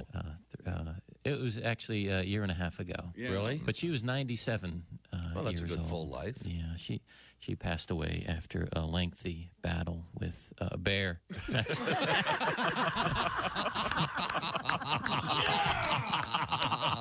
Damn her luck. Snuck into the tent, you know. Usually the bear wins. Yeah. I'll bet you put up a hell of a struggle, though. She fought for a while, but feisty old lady. Oh, yeah. told her not to They're hang food in the scrappy at tent. 90. Don't hang food in the tent, Oh, my God. My most recent marriage was a disaster. It made the wreck of the Edmunds Fitzgerald look like a fender bender. Wow. Sorry to hear that. Hello.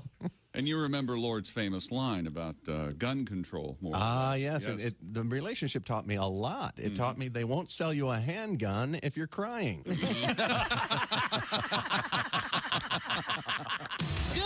morning, sunshine. Bob and Tom. Friends. Welcome back to the Bob and Tom Show. At the news desk, it's Christy Lee. Hello. There's Pat Godwin in the performance room. Hey, chick. There's Josh Arnold. Hello there. He's at the I Hate Steven Singer sidekick chair. There's Ace Cosby. Hey. I'm Chick McGee, and here's Tom Griswold with our very special guest. That handsome man is comedian Nick Griffin, a veteran stand-up comedian.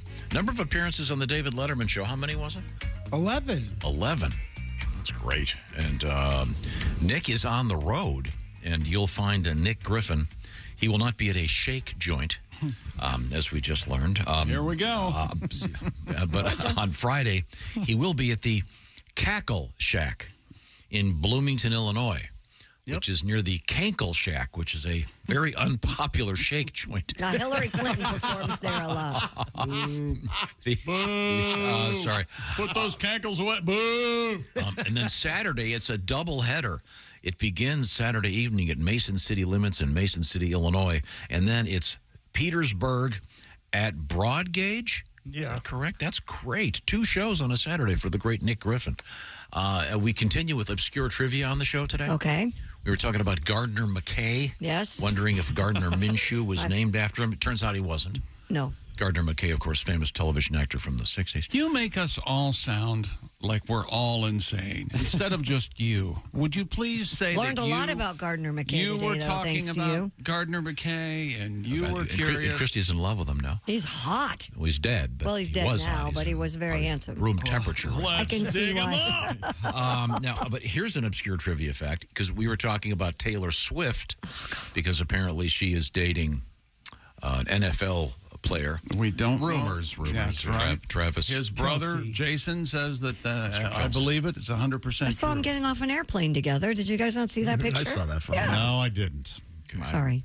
It's okay. I hope the kids, whatever they're doing, they're This having obscure trivia fact, Taylor Swift's longtime road manager is the younger brother of the drummer from Def Leppard, Rick Allen.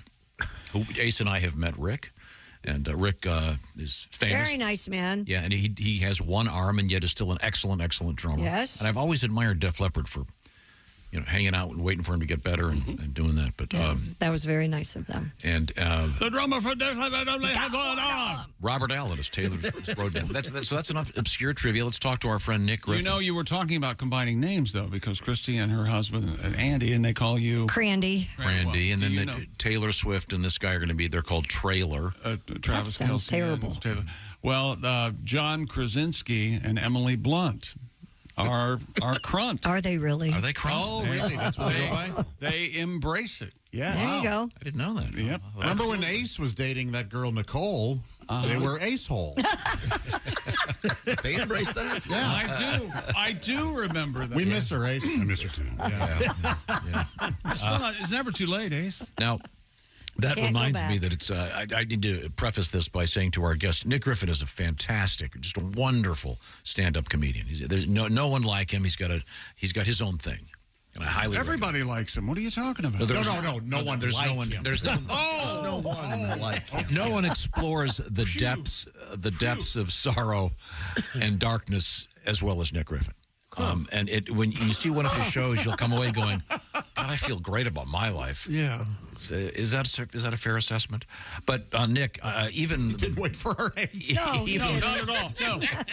we may as well not be here. even the best of the best, Nick. Welcome to the Conversation with Tom. You don't have to do anything. No. Just sit here. Even the best of the best have to have instruction. For example, Plowing right along. Tiger Woods would have a swing coach. Yeah, swing we know, coach, which is why we've asked Ace Cosby to stop by to give you stop by and give you It's good to be here. Good to be here. a lesson. Maybe radio comedy. isn't for you. Here we go. Who's that sexy man with a deep voice? Ace Cosby, here he is with his joke of the day. Hey, check. Yes, Ace. When that girlfriend broke up with me, I took her wheelchair. When your girlfriend broke up with you, you took her wheelchair? Yeah, guess who kept crawling back? For the record, Nick did smile. I enjoyed that.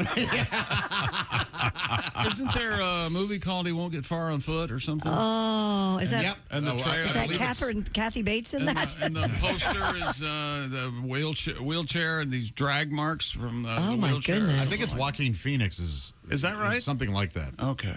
Yeah. Well, now, Nick, let's find out what's going on in your life. Living in New York City. Well, I mean, to go back to what we were just talking about, breakups. I went through that bad breakup after 7 years. Sure. But at 56, breakups aren't serious. It's not a big deal. We all, as so many of us know, is like divorce. That's serious. That's complicated. You get a title when you get divorced. Divorcee. It's French. Nice. You don't get a title when you break up. You're just a loser. Loser.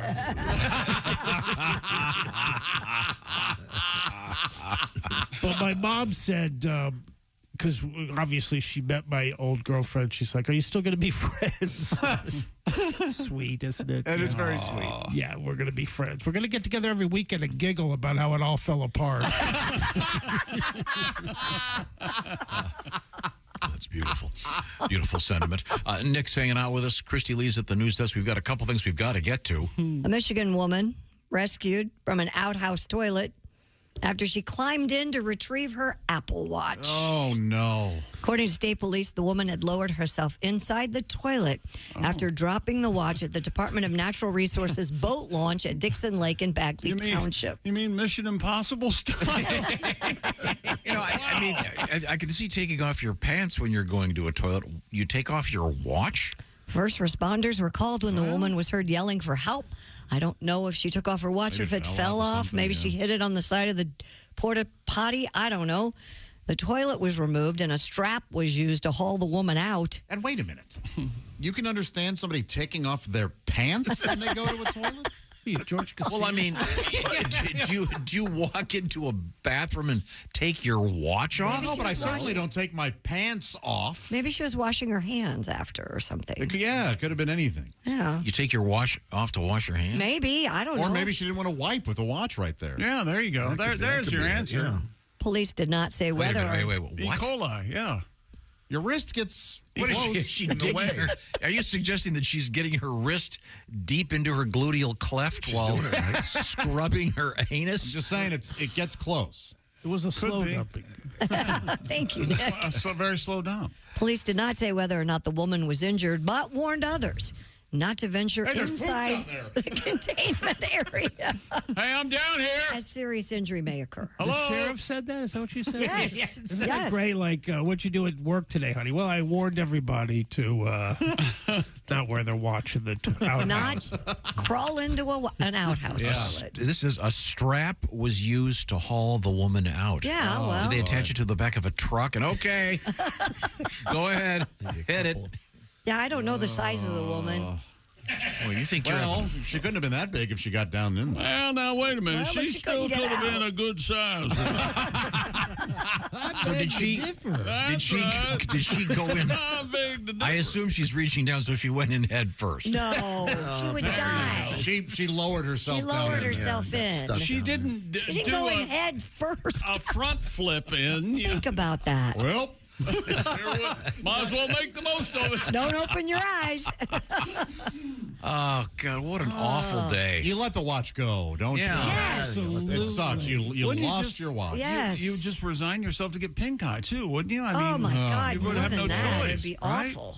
Remember those old commercials with John Cameron Swayze? Oh, and it keeps on ticking. Yeah, they would take the watch and they would put it like in the. Yeah. We're putting this in the propeller of an Evinrude, and then they go take a guy water skiing, and then the watch still works. Sure. Can you imagine doing this?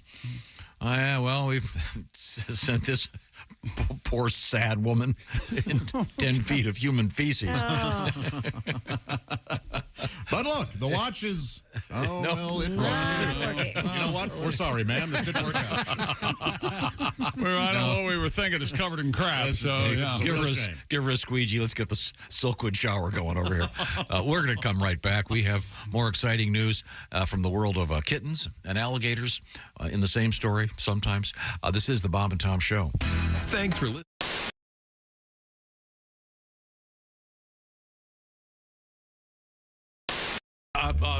Mummy Cass, would you be kind enough to play one more song for us? Then we'll take a little break and come back with more. Is that possible? Yes. All right, baby. We're going to give you a song about a hot dog vendor. Oh, yeah. Hot dog vendor. Oh, I love this one. Who doesn't like a good wiener, baby?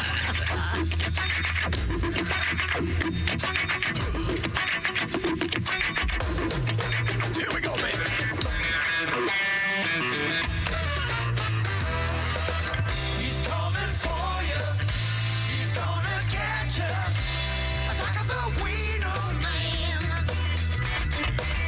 He's coming for you. He's gonna get you. Attack of the wiener man.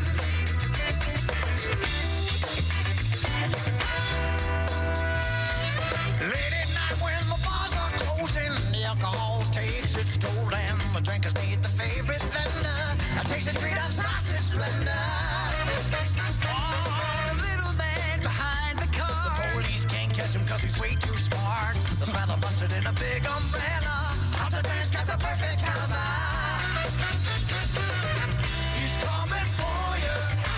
He's gonna get you. Attack of the wiener man. He's coming for you. He's gonna get you.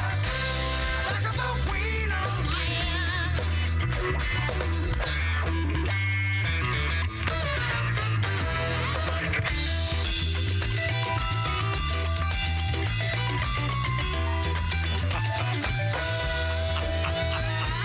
You raise up patient out in the street. All the honeys want to sample the meat. He can't help but relish the fact the footlong keeps you coming back.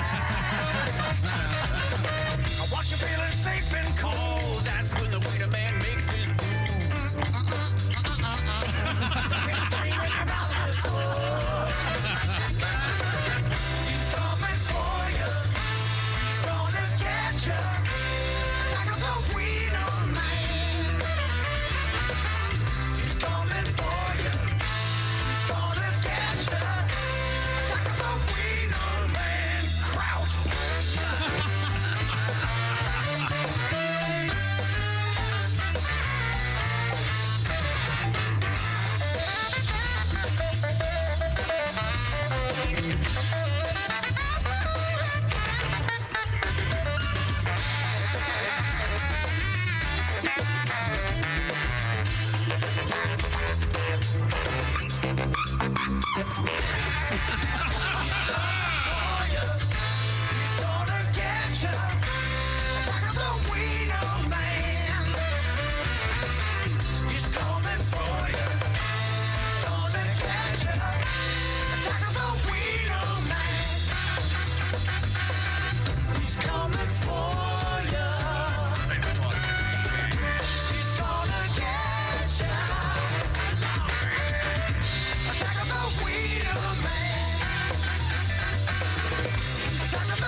Wiener, baby.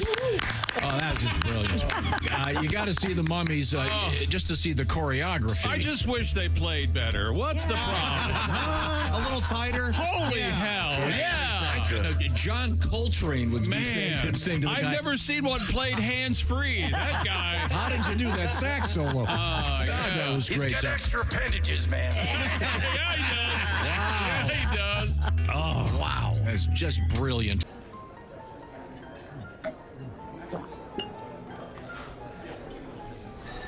You took my breath away from the moment I first saw you. Will you marry me, Dolly? She said yes! She said yes! It's not a real person. It's not a real diamond. Real, natural, earthborn diamond. For your real love, from a real jeweler you can trust. Steven Singer Jewelers.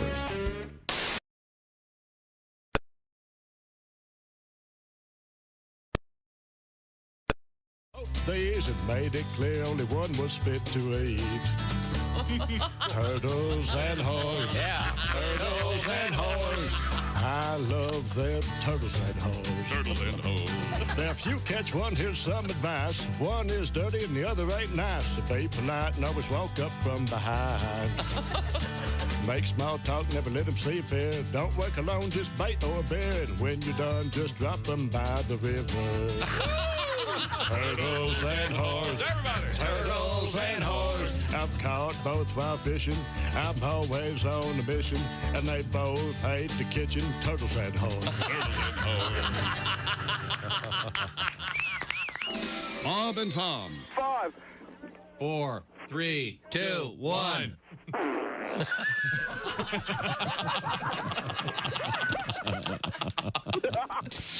They put the F in professional. Now, Andy Hendrickson is the other voice you're hearing in the studio. Andy is a stand-up comedian. You're a young guy. Yeah. He's a handsome guy. Are you married? No, I'm single. Girlfriend or anything? No, none of that. It's, it's you tough on the comedians road. really know how to get the action. Troubadours, Tom. They move from town to town. New woman in every port. Yeah, all my friends are married. I got more weddings on the docket this year. I got a wedding on Memorial Day, another one on Labor Day. You guys have the friends like that? You're like, oh, great, your love's so special. You get to wreck my 3-day weekend. That's right.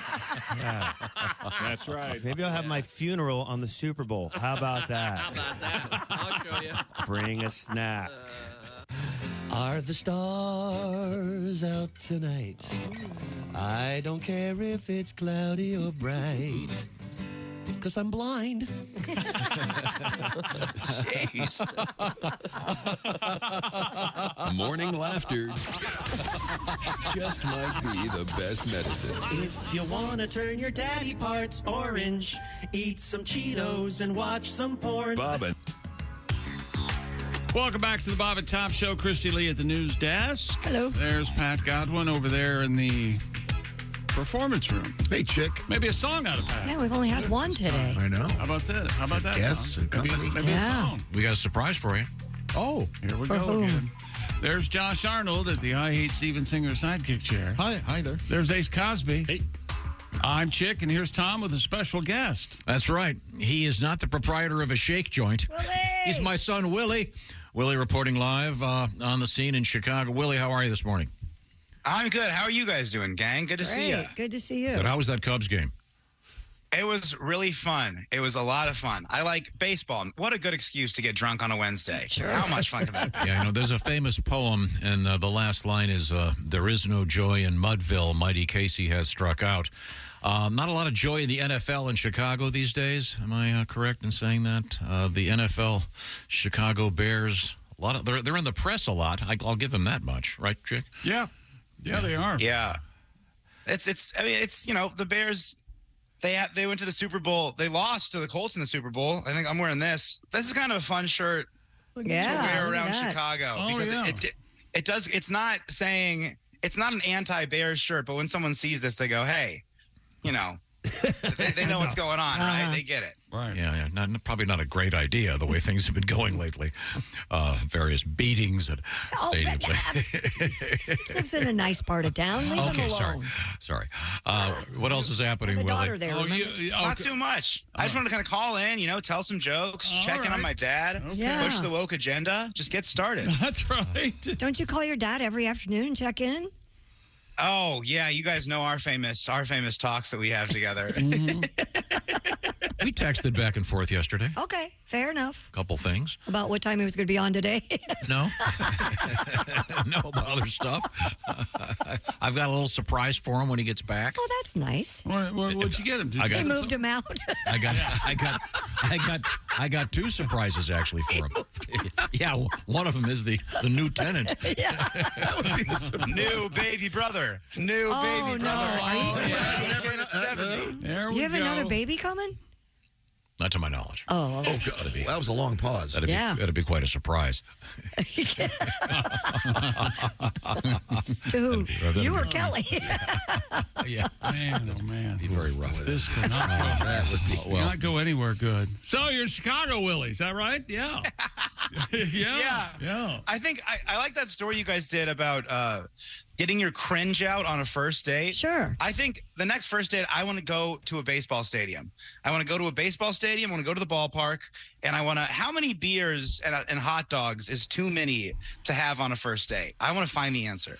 For the woman or for the man? I could say, I think it'd be nice to go, hey, 4 dogs, 6 beers, and then turn to the girl and go, and what can I get for you? Oh. Now, Christy, answer that question. What do you think it would be like? Maybe 2 hot dogs and 2 beers? What do you think? First date. Yeah, for the guy, 2 hot dogs. Yeah, that's about right. For me, it'd be 1 hot dog, 1 beer. What? And then you get a mansplain. You'd be like, hey, that's Dansby Swanson. If he doesn't get a hit, you have to pay for the next round. That'll work. It's a different generation, too. Yeah. Yeah, but you don't want to. Now, I don't think you really want to get real drunk on the first date. Now, no. Christy, I know you're a dainty, girly girl to a degree. Do you, in the history of your first dates, and let's face it, there have been a handful of them. A handful? Do you, I was trying to be delicate. Do you try to watch yourself and not, like order too much food? Or What age, Christy, are we talking about? Let's go through the history of Christy Lee's dating. when you were Willie's age. Oh, God. I didn't care. Really? Yeah, no. When I was Willie's age, that was a fun time. What, 6 drinks and the whole lobster? I don't think I ever had lobster when I was in my 20s. No. I didn't date those kind of guys. Didn't you have to wear socks all the time, though? What? Yeah, because your feet were waving around in the air. Oh, yeah, that's right. That was chilly. Guys I dated, weighed less than me and wore skinny black jeans and were in bands usually, so they couldn't afford lobster. Yeah, their idea of a drumstick was a drumstick. So, now, Willie, are you hitting the dating sites Willie, at are all? you turned off by a girl that gets drunk on the first date? No, let's get way too drunk on the first date. Okay. That's the best way to do it. All right. Willie, Al was saying it earlier. Like, I don't care about the small talk stuff. I don't want to care about. I don't care about where your sister went to college. I want to drink 5 beers at a baseball game and explain to you the difference between a parlay and a prop bet. Let's go, baby. Fair enough. Now, Willie, at what point does one introduce marijuana use to a would-be lady friend? I think it just depends. I think if a girl has it in her profile, you can be like, hey, let's kind of smoke on the first date. But girls tend to just hate pot. Boys, they really do hate to. They tend to not like it. It's not really a girl thing. So yeah, I'll usually kind of hide it until the third date. I'll pull a little vape pen out and be like, hey, are you cool with this? And usually they're not. They run away from me because girls hate weed. Is that true? For the most part. Let me ask you this. You're wearing a video game headset with a microphone on. What's the percentage? Anybody have an idea the percentage of men versus women who play video games? I think you'd be surprised how many women do play video games. I know a lot of women that play video games. Yeah, I don't know these. I wonder if the Venn diagram is similar to that of marijuana use. I'm curious. When you play it, and then you go on the internet and meet people on the internet, Willie, with video games. How many of them are ladies?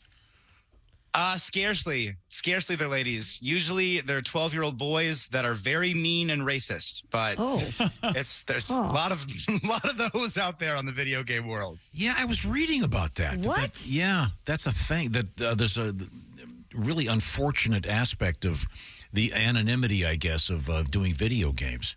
You get a lot of real jackasses out there. But yeah, so when you said on your profile, is there like a special signal that you're a marijuana user? Yeah, people will put like the little maple leaf, the red maple leaf, or they'll put those 3 falling green leaves, or they'll write like 420 friendly. Yeah, I've seen that a lot. Oh, yeah? Sure. Yeah. Now, Nick, are you a marijuana user? No, I don't smoke marijuana. You don't do anything, right? You're Well, that sounded nice. No, I mean, and Nick's a clean liver, or his liver is clean. I mean, you don't drink, you don't smoke. What do you do? Don't drink, don't smoke. 49% of gamers are women, 51% men. Really? Is that true? That's what it says. Wow. Distribution of video gamers in the United States. Wow. Yeah, women have slowly creeped up. So, yeah. Okay, well, good to know. What's on the agenda? Will you doing any shows this weekend? Yeah, this weekend I'm just doing some guest spots with Greg Warren up there at Zany's in Rosemont. Oh, cool. So if you're around the Chicago area, come hang out. And then next weekend I'm going to be in Cincinnati, Story, Indiana, and Indianapolis. Ooh. So yeah, there's tickets on my Instagram at Willie.Griswold. All right. Well, thank you, Willie. Thank y'all. We love you. Miss you. Good job. We'll give a quick plug here for Nick Griffin shows. Once again, Nick is going to be at the Cackle Shack in Bloomington, Illinois on Friday, and then Saturday, 2 different venues, 2 different shows. Mason City Limits is the early show, and then the second show is at Petersburg's Broad Gauge. Yeah, in Am I getting that right? Illinois, yeah. Petersburg, Illinois. When we come back, Pat, we have to get a second song out of you. Yeah. Do you have something in mind? I don't, but we'll figure it out in a couple minutes. Okay, we'll certainly look forward to that. Christy, what have you got over there? Coming up, we have to talk about Bob Ross, and we also have alligators in the news. And one of them that only has half a face. Yeah, that's true. Ooh, oh, yeah. my heavens. Yeah, he's going to be okay. They've rescued him. The skater's only got the bottom thing. No, he's got the. Yeah, he's got the He's bottom. lost the top. The jaw, the bottom jaw. So he No, he's can't. got just the bottom. He can't clamp down. Right. No, I poor suppose guy. he could slap the hell out of you. But And he can't do tongue twisters anymore either. right now, I want to talk about your head. The Bob and Tom Show is brought to you by BetterHelp. Ever have trouble falling asleep because your brain is going blah, blah, blah, blah? You can't stop talking. It's making you all nervous. Maybe therapy would be helpful. And as it turns out, there's a great way to get into therapy these days using contemporary technology. What I'm talking about is the use of being online. It's that simple. BetterHelp will hook you up online. And here's how it works. You fill out a brief questionnaire. You'll get matched with a licensed therapist. And by the way, you can switch therapists at any time for no additional charge. Now, the way this works then is the therapy itself is done online. So entirely online. So it's up to you. You can, I guess what I'm trying to say is the added convenience of being online. Plus, you can do it as if it were a Zoom call or a regular telephone call or even texting back and forth. Whatever works for you, that's the key. Get a break from your thoughts with BetterHelp.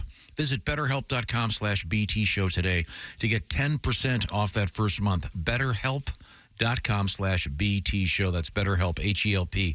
BetterHelp.com/BT Show to get on your way to being your best self. And this portion of the Bob and Tom Show brought to you by BetterHelp.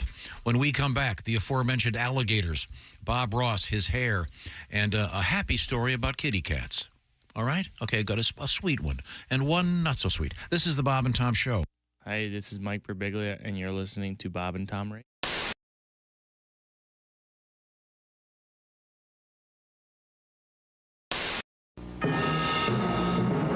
This is Bob Cavoyan for Channel 13 in a special Olympic moment.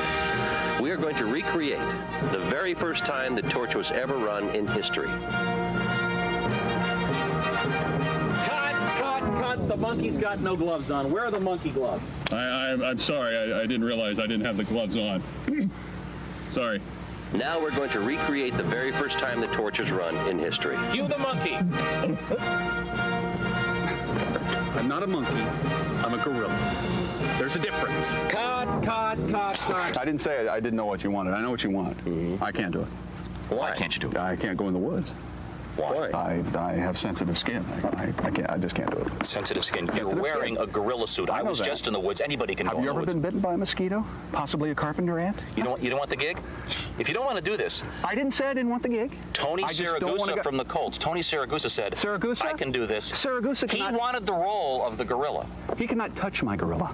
Yeah, well, he didn't even need the suit, okay? Hey, it's Josh, and of course, hi, Chick McGee, everybody. Your chance to win a Mini Max Big Green Egg for Bob and Tom at Big Green Egg. Each week, someone will win a Mini Max Big Green Egg. It's the Bob and Tom Show Pigskin Pick'em, powered by the Big Green Egg. Go to bobandtom.com/contest on the computer.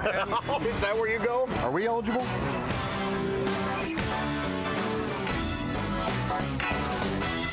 I think it'd be hard to learn the banjo by yourself. Yeah, I think that would be the only way to learn the banjo. I am legitimately now the owner of a banjo. Is that right? Yeah, I need to get it in here and see if... How did that happen? My dad died. Oh! Thanks. Ladies and gentlemen. So I took his banjo. We need some sound, Dino. The amazing Pat Godwin. Ladies and Never gentlemen. ask a question you don't know the answer to. Here we go. Totally knew the answer. Do it I knew again. the answer. Next Do it one I again. knew not to ask. Trust me, there's no one laughing harder than my dad right now. If he were able to laugh, but he can't because he's dead. So how'd you come by that how'd you come by that banjo again, Josh? Well, my dad died, and it was just laying there. So I thought, instead of throwing it away, maybe I'll go ahead and take it. Did your dad play? He did when he was younger, yeah. Oh, okay. I thought he did when he was alive. That's the joke. There you go, Joshy. Yeah, I should have said that. Okay, well.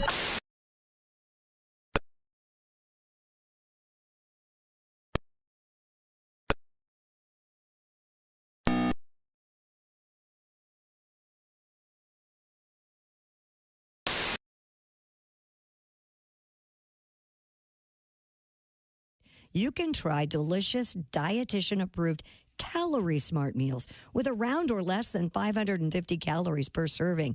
Or if you need an extra boost to help support your wellness goals, why not try Protein Plus meals with 30 grams of protein or more per serving? This September, get Factor and enjoy eating well without the hassle. Simply choose your meals and enjoy fresh, flavor-packed meals delivered to your door, ready in just 2 minutes. No prep, no mess. Head to factormeals.com/BobandTom50 and use the code BobandTom50 to get 50% off. The code BobandTom50 at factormeals.com/BobandTom50 to get 50% off. This is Tom. Coming up Friday morning in the Bob and Tom Show. He's from our staff. He's great. He's comedian Jeff Oskey with news we failed to mention. Wildlife officials have finally removed a tire that had been stuck around an elk's neck. What you failed to mention, still no news of the kid that was swinging in his backyard. That's Friday morning in the Bob and Tom Show.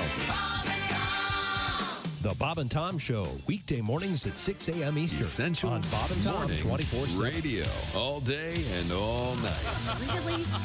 No, seriously. Really? Bob and Tom Radio. Good morning to you. If sports is your thing, then you need to order Magic Johnson Sportscasting my way. You'll learn to butcher grammar like it's a dead cow. Sometimes Charles do things and he does them for himself. See, what the fans should understand here is that Phoenix don't like to really set up half court. Magic's Insights will teach you how to lose your train of thought in the middle of a sentence. You know, he's amazing. Every time he does something crazy or something. Nobody can abruptly switch to a completely different thought like the Magic Man. He's one of the best. If he get his feet set, hey, look out. And then also, he's having a good game. He had a good first game. Contradictory thoughts in the same sentence? Like magic. Kevin stumbled because his leg gave out on him in a sense. And so it's not 100% that leg, but he's doing, he's playing really well. He's not like he's favoring it at all. Magic. Angler. Dan Marley is continually to help offer Byron Scott. To get Magic Johnson Sportscasting my way, call 1-800. Oh, get it out of here. Hi, this is Larry Reeb, Uncle Larry. It's a sick world, and I'm a happy guy, and you're listening to the Bob and Tom Radio. Welcome back to the Bob and Tom Show. News desk, Christy Lee. Yo.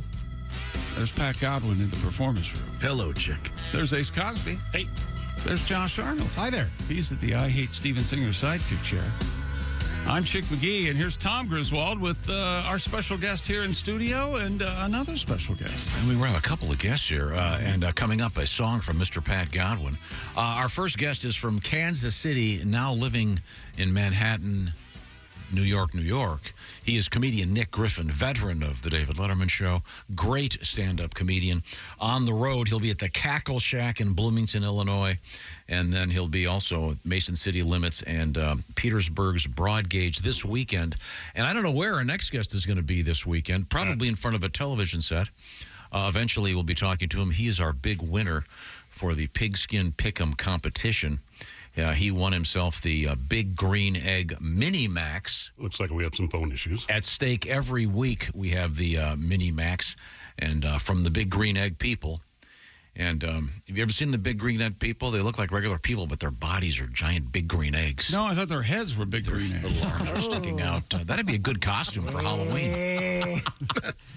That'd be a great Big green egg? That would be good. Go as a big green egg for Halloween. That'd be cool. Open your mouth and put food in it? Yeah. Okay. Lift up your waist and go, it's hot in there. Boy, it's hot. Wow. Here, put your hand in here. Oh, it's hot. Yeah. How many people do you think everyone's going to be going as Barbie and Ken? Yes. They're probably a good amount. But I would swap. I think if I were to do it, I would go as Barbie and have Kelly go as Ken. Be much funnier. That would be funnier. Would be funny, yeah. And I've got... Please dress up as Barbie, please. In a pink dress. Nice pink. I'd be happy to dress. I'll dress up as Barbie.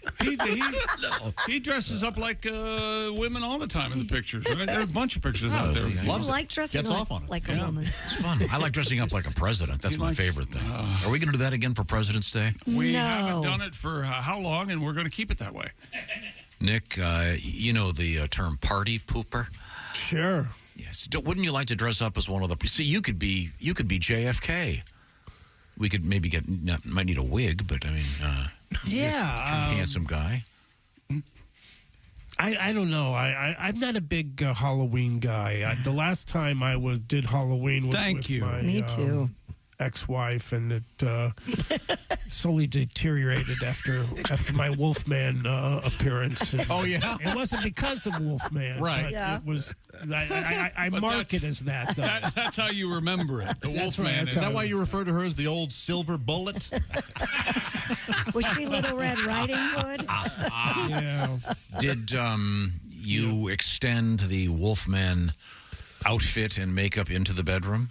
No, I could never do. I'm so Catholic. I could never introduce anything into the bedroom other than a certain amount of shame and regret. The way it's supposed to be. Dirty and disgusting and evil. Right. Yeah, that makes it better, right? We're trying to get hooked up with our winner here. We seem to be having a minor technical issue. We'll deal with that down the road. In the meantime, perhaps should we do a song from Pat Godwin? Oh, that sounds like a great idea. Wait a minute. I'm getting the signal. We do have Craig joining us on the phone. Okay, Craig, can you hear me? Yes, I can. Oh, wait a minute. This is very crackly. Oh boy, that's no good at all. That's hurting my ear. It does like. Can you hear me now? Wow. No. Sounds like a Geiger counter. Yeah. Yeah. How about now, Craig? Say something. No. I could hear you just fine. Well, that's no good for radio. Now, let's say if you were broadcasting to millions of people, that would be fine. Craig, we're gonna call you back, Craig. Hang up the phone, Ace. We'll get fixed up with Craig here in a few minutes. We can always do this tomorrow. Okay. Because I'm not picking tonight's game. So okay. We can always do it tomorrow. But I'll tell everybody out there listening. Down. Craig won our second Big Green Egg Mini Max. Wow. The third one's at stake this week. You have to enter before tonight, theoretically. So just go to bobandtom.com/contest. Just pick the winners. You don't have to know the spread or anything. And Craig picked 15 of 16 games correctly. Crazy. Isn't that nuts? Yeah. That's nuts. Even with no points, that's an amazing. As did 8 other people, but he won the tiebreakers. So we'll deal with that when we get the technical problem fixed. In the meantime, can you do your cat stories over there, Christy? Because I know we have a cat song coming. Stories, yeah. Mechanics at a car dealership discovered a kitten during an oil change. Kiana Daniels, service advisor with Lakeland Hyundai, told CTV News that a customer came in for an oil change. And the C stands for exactly what you think it does. A cat, in this case. Yes. That's right. When they heard this really awful sound and popped the hood. There, they found the kitten with its paw stuck in the engine. Oh, poor kitten. Daniel said the kitten did have a burn on its fur and was limping a bit, but was otherwise uninjured. She and a coworker managed to recover the baby cat from the car. The dealership sales manager, Ryan Monchonsky, stepped right up and said, "You know what I can do to get your cat in your car today?" Said the kitten was taken to a vet and will be given a new home with the service advisor. Very nice. That's very nice. Yeah. Did you see that when they were talking to the guy, they had to give him the kitten and a new air filter. Yeah. Oh, wow. Yeah, that's very dirty. Yeah. Oh, you got horribly dirty. But the car had that new kitty smell. Yeah. Oh, I like that. But can you imagine? That's the poor little cat. thing. But that reminds me of a different story that I wanted to share with Nick. This happened a couple weeks ago. A taxi driver found a cat in the vehicle's grill. He had driven over 500 miles with the cat there. Veterinarians said the 32-year-old taxi driver was lucky because the cat was fine. He'd been missing. She had been missing from her home for weeks. The cat's name is Miskin. And the driver, Mr. Hutchings, does not know how Miskin got stuck in his taxi, but he believes the feline was trapped for several days and over 500 miles. The most shocking part of that is that it was a 32-year-old taxi driver. I don't think I've ever seen anyone under 50 drive a cab. 32. It brings up a good point. It's true. And you got a tribute to this taxi driver and his successful cat mission? Little Harry Chapin. I was working hard driving my taxi, and the engine was making weird sounds. I stopped and looked under the hood, and you won't believe what I found. It was furry, fat, and looked frightened. I couldn't quite figure it out. Was it a raccoon or a rat? I realized it's a cat when it made a sad meow. And the cat's in the grill and it's still alive. Stuck for 400 miles, maybe 5. Some cat lady's missing her pet, and that pussycat sure got wet. Oh, yeah. Patrick. That sweet, sweet putty got wet. Sweet. Patrick Joseph. Thank you very much. You're welcome. A little Harry Chapin tribute medley, actually. Thank you very much, Pat. That was very moving. We have a cat in another story. That it's not as happy. Oh, no. A new study shows life near golf courses is pretty rough for alligators. Researchers at the University of North Florida focused their study on the feeding habits of young gators from Jekyll Island, Georgia, which has several golf courses. Well, you know, half the year, though, it's Hyde Island. That's exactly right. Thank you. And Sapalo Island, which has 0 golf courses. And they discovered that the changes in habitat and available prey cause gators living on golf courses to have markedly unusual dietary patterns compared to those living in natural habitats. You think? You mean like eating golf balls and stuff isn't normal? Well, they didn't really eat golf balls, but they did eat canned corn, a cat, a fishing lure, and a cheeseburger with French fries. Oh, I see. So they're eating things that are available to them. This is, yes. You're right, Tom. Mr. Obvious. This is from the, what is right. it? Wait, let me think about this. From the Herlock Institute, because there's no S, Herlock. Yeah. So what did they find out? Well, human activity can impact the health and behavior of these animals. Yeah, there you go. Wait a minute. So an alligator can eat a can of cream corn without opening the can? Sure. He ate canned corn. I don't know. That's pretty impressive. Yeah. He ate the can. Well, I mean, how would you know it was canned cream corn unless the can was there? Right? In the belly. Good point. Yeah, well, they Could have just been an ear cord. What do We they don't call know. it? A necropsy? Necropsy when Necropsy? they do autopsy on a critter? dead animal? No, necropsy's from that Easter story. Mopsy, flopsy. Necropsy? Necropsy. Just the splayed open. It's a little darker story than you're used to. We had the story of the alligator that had the spark plugs and dog collars and Yeah. the whole deal. So. Dog tags from Another soldiers. No, dog, from dogs. Sorry. ID tags for A dogs. Florida reptile park has taken in an alligator that lost its nose and upper jaw. Gatorland Orlando said the injured gator came from a lake in nearby Sanford, Florida. Hello, is this Gatorland? You guys have any applesauce? Over the next few days, the park's veterinarian staff will be monitoring the gator in an effort to make sure it is eating in a stress-free environment. I have met with an accident.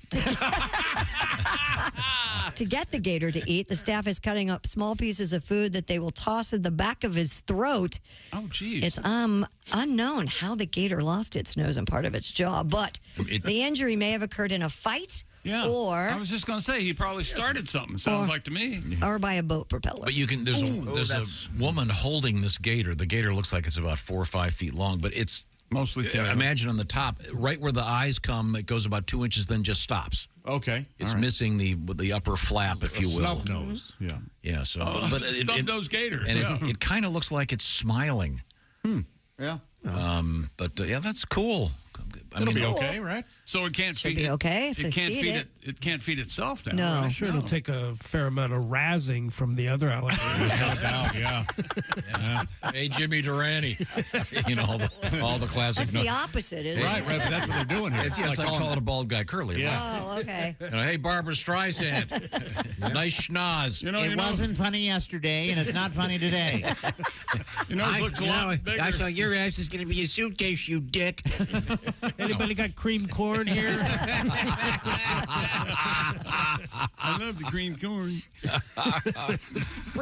Researchers from Stockholm University say RNA molecules recovered from a stuffed Tasmanian tiger could help resurrect the extinct species. Let's not. Shut up. Have we learned nothing? How many movies do we have to make? Yes. We spent so much time asking if we could. We didn't spend any time asking if we should. The carnivorous marsupial was once distributed all across the Australian continent. Carnivorous marsupial, that's great. It can Yeah. eat half of you and then put the rest in its pocket for later. And the island of Tasmania. That's but very good. it was hunted to extinction, with the last known living Tasmanian tiger dying in 1936. I love that band. Tasmanian tiger? No, Friends of Extinction. Oh. What was their big hit, chick? I don't know. Big horn thing. It's some anthem. Wasn't some big horn thing? Friends. Friends of Distinction was, of course, Grazing in the Grass. Oh, that's right. Oh, Yeah. Oh, is that it? Yeah. Okay. Can you dig it? Oh, God. Don't anybody. Scientists. We're gonna jam some words in here. Scientists were able to isolate and sequence RNA molecules from a 130-year-old Tasmanian tiger specimen that had been preserved at room temperature in the Swedish Museum of Natural History. I mean, think Here's the about thing, the implications of this. You hear about the DNA all the time. You never hear about the RNA. You're right. It is the unsung hero of the NAs. But I mean, this is amazing. If they could, Yeah, the study opens up, Tom, new opportunities and implications for exploring the vast collections of specimens and tissues that are stored at museums all over the world. Including other stuffed animals. So the dodo bird, stuff like that, they're saying they presumably. I mean, who knows? Remember the dodo bird in the Warner Brothers cartoon? Yes. He'd just fly. He was running around going, dodo, dodo, dodo, dodo, dodo, dodo, dodo. Sometimes things deserve to go extinct. Just an idiot. Stupid as the day is long.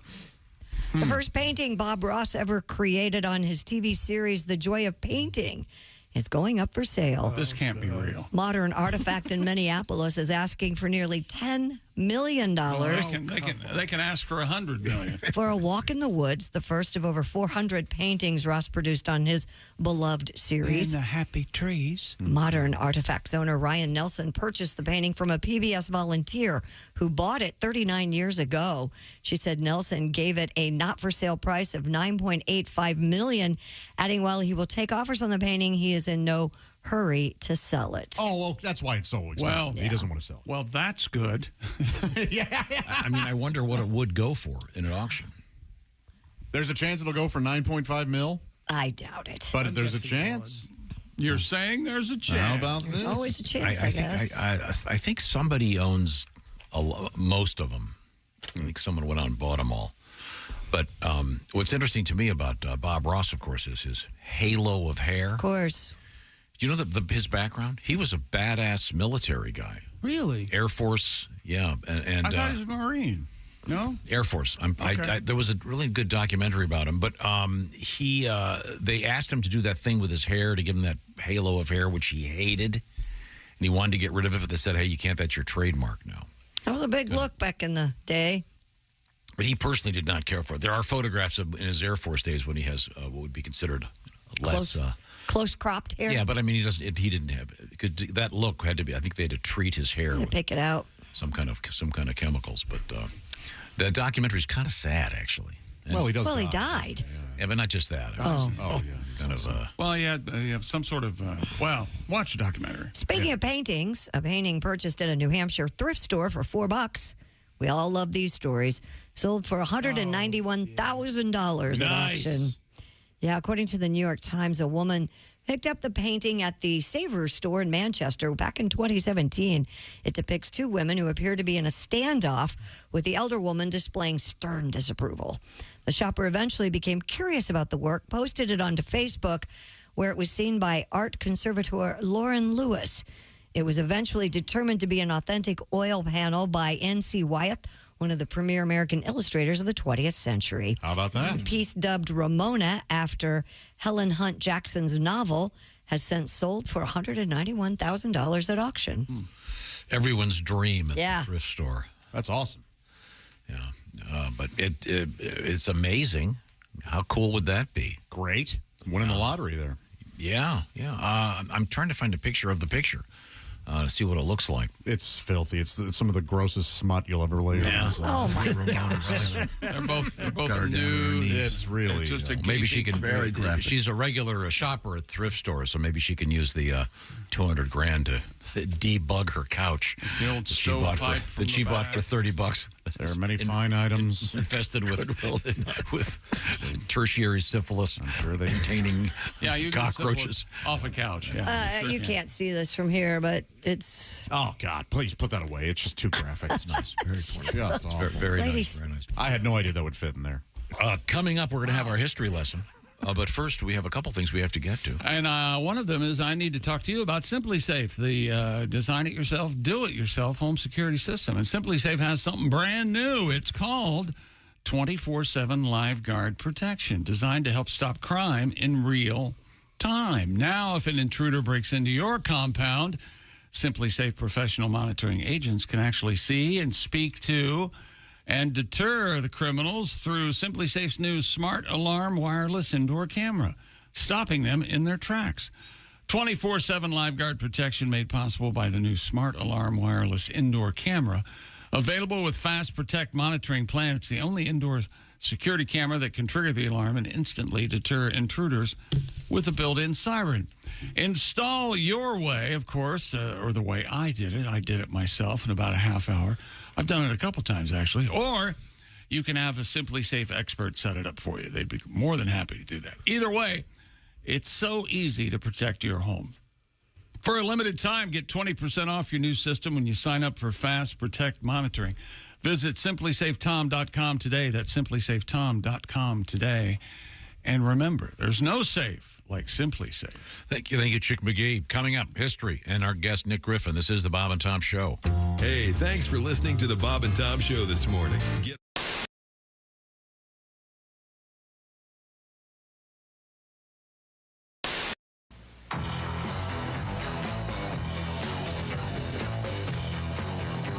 their car is perhaps the best way to introduce the uninitiated to WFBQ Radio's morning team, Bob and Tom. The pink and camouflage junker features 3 hood ornaments, a bowling trophy, the hind quarter of a horse, and a jar of tartar sauce that will have to be explained elsewhere. Q95 Night Ranger when you close your eyes. It's 8:42. You're with Bob and Tom on a 2 for Tuesday. Good morning. Howdy. Great. Holmes. Sherlock. Let's play word association. Okay. Howdy. Holmes. Sherlock. Holmes.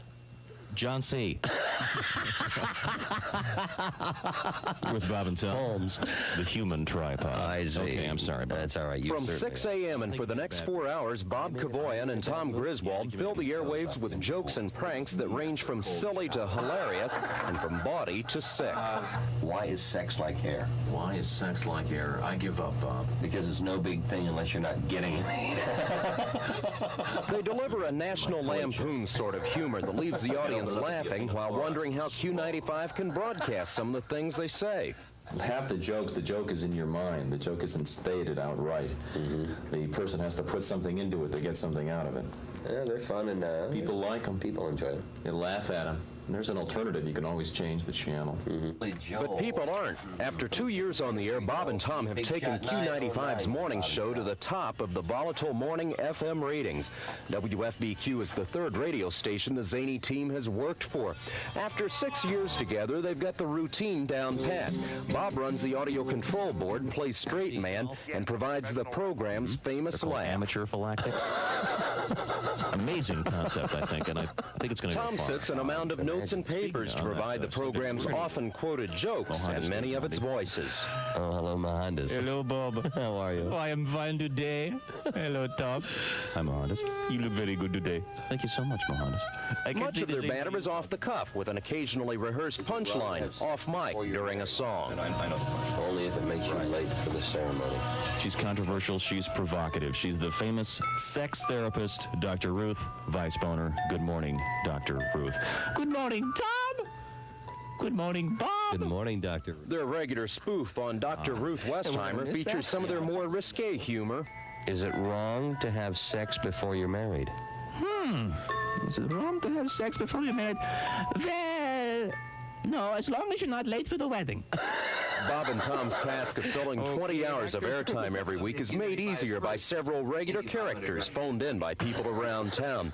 Nightclub owner Sonny is a favorite. Great approach. How are things going on at the track? I know you're running the mystery flesh tent this year. Everything is going just fine, Val. I bred that baby up, throw it in some shortening, and serve it up. It's the mystery flesh tent, Val. That's located, of course, in Turn 1. It's right there in Turn 1 where people seem to be the most hungry and the least discriminating. Other characters are voiced by regular visitors to the studio. Ladies and gentlemen, the President of the United States. Tiger Don Bardo. Good morning, Bob. Good morning, Tom. Good morning, Your Highness. Good morning, Mr. Q95 Nixon. midday personality Jay Baker voices the spoof on Richard Nixon. Now, do you remember Ronald Reagan visiting the German cemetery over the weekend? Oh, that's right, yes. The media referred to it as the Nazi cemetery. You know, I was the one that put him up to that. I see. I said, babes, this is going to be so beautiful for your career. Trust me on this one. I told him, I said, when I was a young boy, I heard the phrase, the only good Nazi is a dead Nazi. I said, Ronnie, you can't miss a whole field full of dead Nazis. You slide over there, you put the wreath down, the wreath, and you're cruising. Bob and Tom say they get very few complaints from listeners as they poke fun at every special interest group imaginable, and station management has left them unrestrained on the limits of their humor. After 2 years, the result has been high ratings, a devoted following, and 2 happily transplanted Hoosiers who say they just might stay to grow old and gray on Q95. Could be. It's very possible. In fact, it's already started. Bob's getting gray. Yeah. Tom's getting old. Yeah. This is Greg Todd, Channel 6 News. Oh, I feel so much better now. You know, Bob. Yes. I don't want to say that most of the women that you go out with have questionable morals or anything, but It's literally just water. Mouth it. Mouth it? Has that been throwing you guys off? Like, I've been told that when I drink out of bottles that I really, like, wrap my whole mouth around them or whatever. And I'll be honest, I have no idea what people are talking about.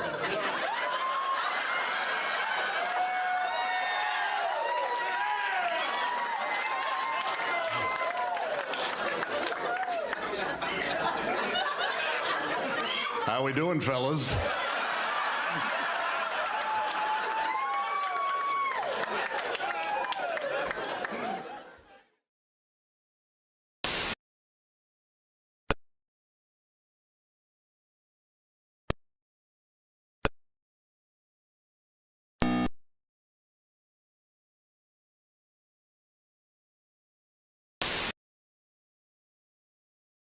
Lounging on the divan with a highball. Why do you insist on calling during Edward R. Murrow? I'm serious. Come on. So I'm working on it. My wife said you learn a lot about yourself if you keep a diary. And that is so true. I've learned my life is brimming over with really boring activities. And now one more, writing in my diary. Thanks, honey. Yeah. On November 15th, 1864, Major General William Tecumseh Sherman began his famous March to the Sea. Sherman led his troops from Atlanta, Georgia, to the ocean port of Savannah. As he was leaving, Sherman set the city on fire, gutting 40% of it. Atlanta wouldn't be burned this badly again until they gave their franchise tag to Michael Vick.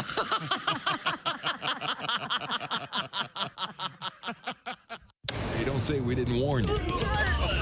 There's laughter ahead. You guys want to grab lunch? We can't go anymore. Holy That's a cow. good day's work, everybody. This is Bob and It'll be a good show.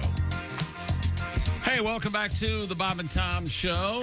At the news desk, it's Christy Lee. Hello. There's Pat Godwin in the performance room. Hey, Chick. There's Josh Arnold at the I Hate Steven Singer sidekick chair. Hi there. There's Ace Cosby. Hey. I'm Chick McGee, and here's Tom with Bob and Tom legend, a comedian, one of our favorites. He is Nick Griffin. Nick is on the road. You can see Nick Griffin coming up Friday evening in Bloomington, Illinois at the Cackle Shack. Yeah, it is. 3 doors down from the shake joint known as the Cankle Shack. No line to get in again tonight. You're going with that. Go see Nick. And then Saturday, Nick's got 2 gigs.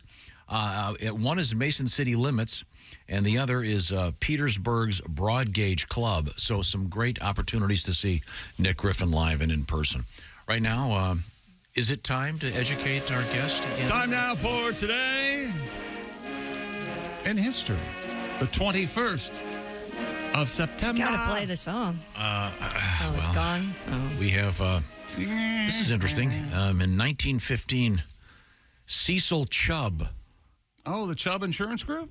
He purchased Stonehenge for $8,500. Well, that's a pretty good deal. That's not how much? $8,500. Wow. What year? 1915. Huh. Does he still own it? I don't know if it's in the Chubb family still or not. I don't know if he's around to enjoy it. No. But, I hear he knocked down one of them. Oh, boy. It's backed into it, right? It's mine now. I'm knocking it over. The Hobbit, published in 1937.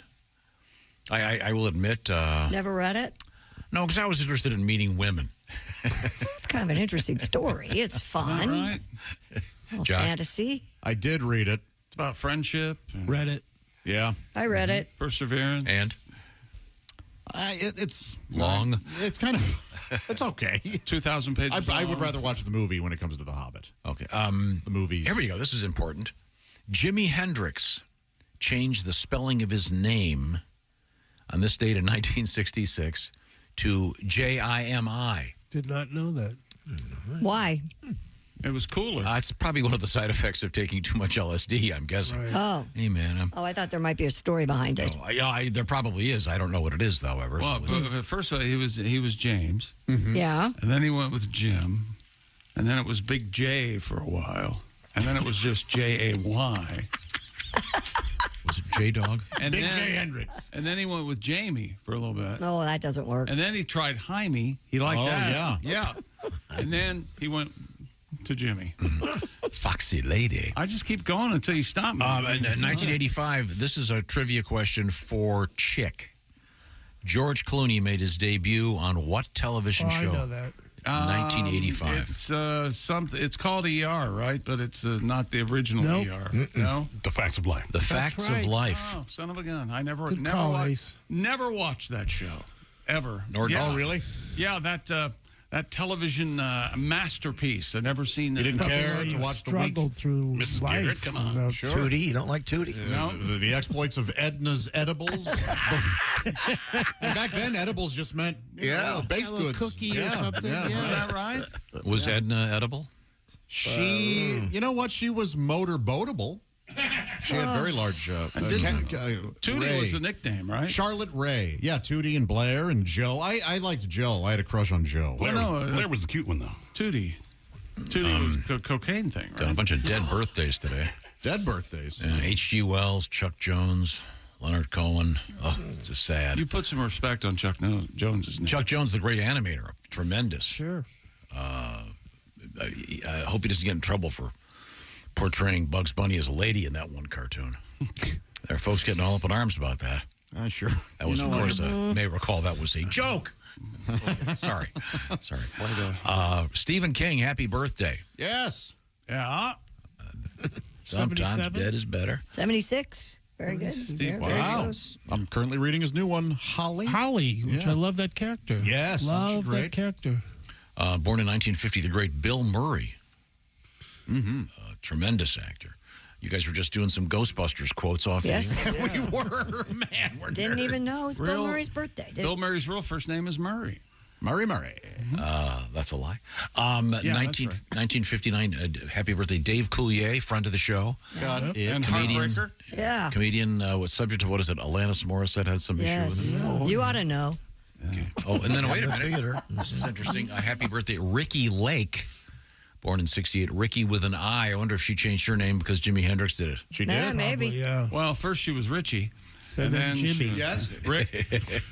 Well, isn't Nicole Richie's birthday today? Speaking of Richie. And then she was Helen, inexplicably. And then Yeah, it didn't. Went with Rick, and then finally Rick. Yeah, okay. Well, that'll do it for birthdays today. Thank you very much for joining us. Time What now have you for got? things we learned today on the show. Nature is amazing. That was Sure today's theme of the show, although I don't remember saying anything about it past the very beginning. we didn't bother exploring it, but it's true. Tom told us another riveting story about seeing 4 deer out by the radio towers. He was very. I was going to text you and tell you to be careful when you pulled in, but I thought, no, you know something? Since you don't like that, I hope you hit one of them. Evidently, they're still adjusting the lighting in Pat Godwin's performance room. They're still trying to get that down. Well, it's the old motto around here. If it ain't broke, fix it. I think you look great, Pat. Oh, thank you. The lighting looks really nice. Don't touch anything. Darker it gets, the better I look. The listeners are much smarter than Tom gives them credit for. They're smarter than you can ever believe because they have caught on to the fact that Tom is incapable of teasing a news story without giving the entire story away. And sports for that, same thing. Just reading the headline. Headline said pumpkin spice dildo. That didn't give the story away. Yeah, it did. Gardner Minshew's the second's father's name's Flint.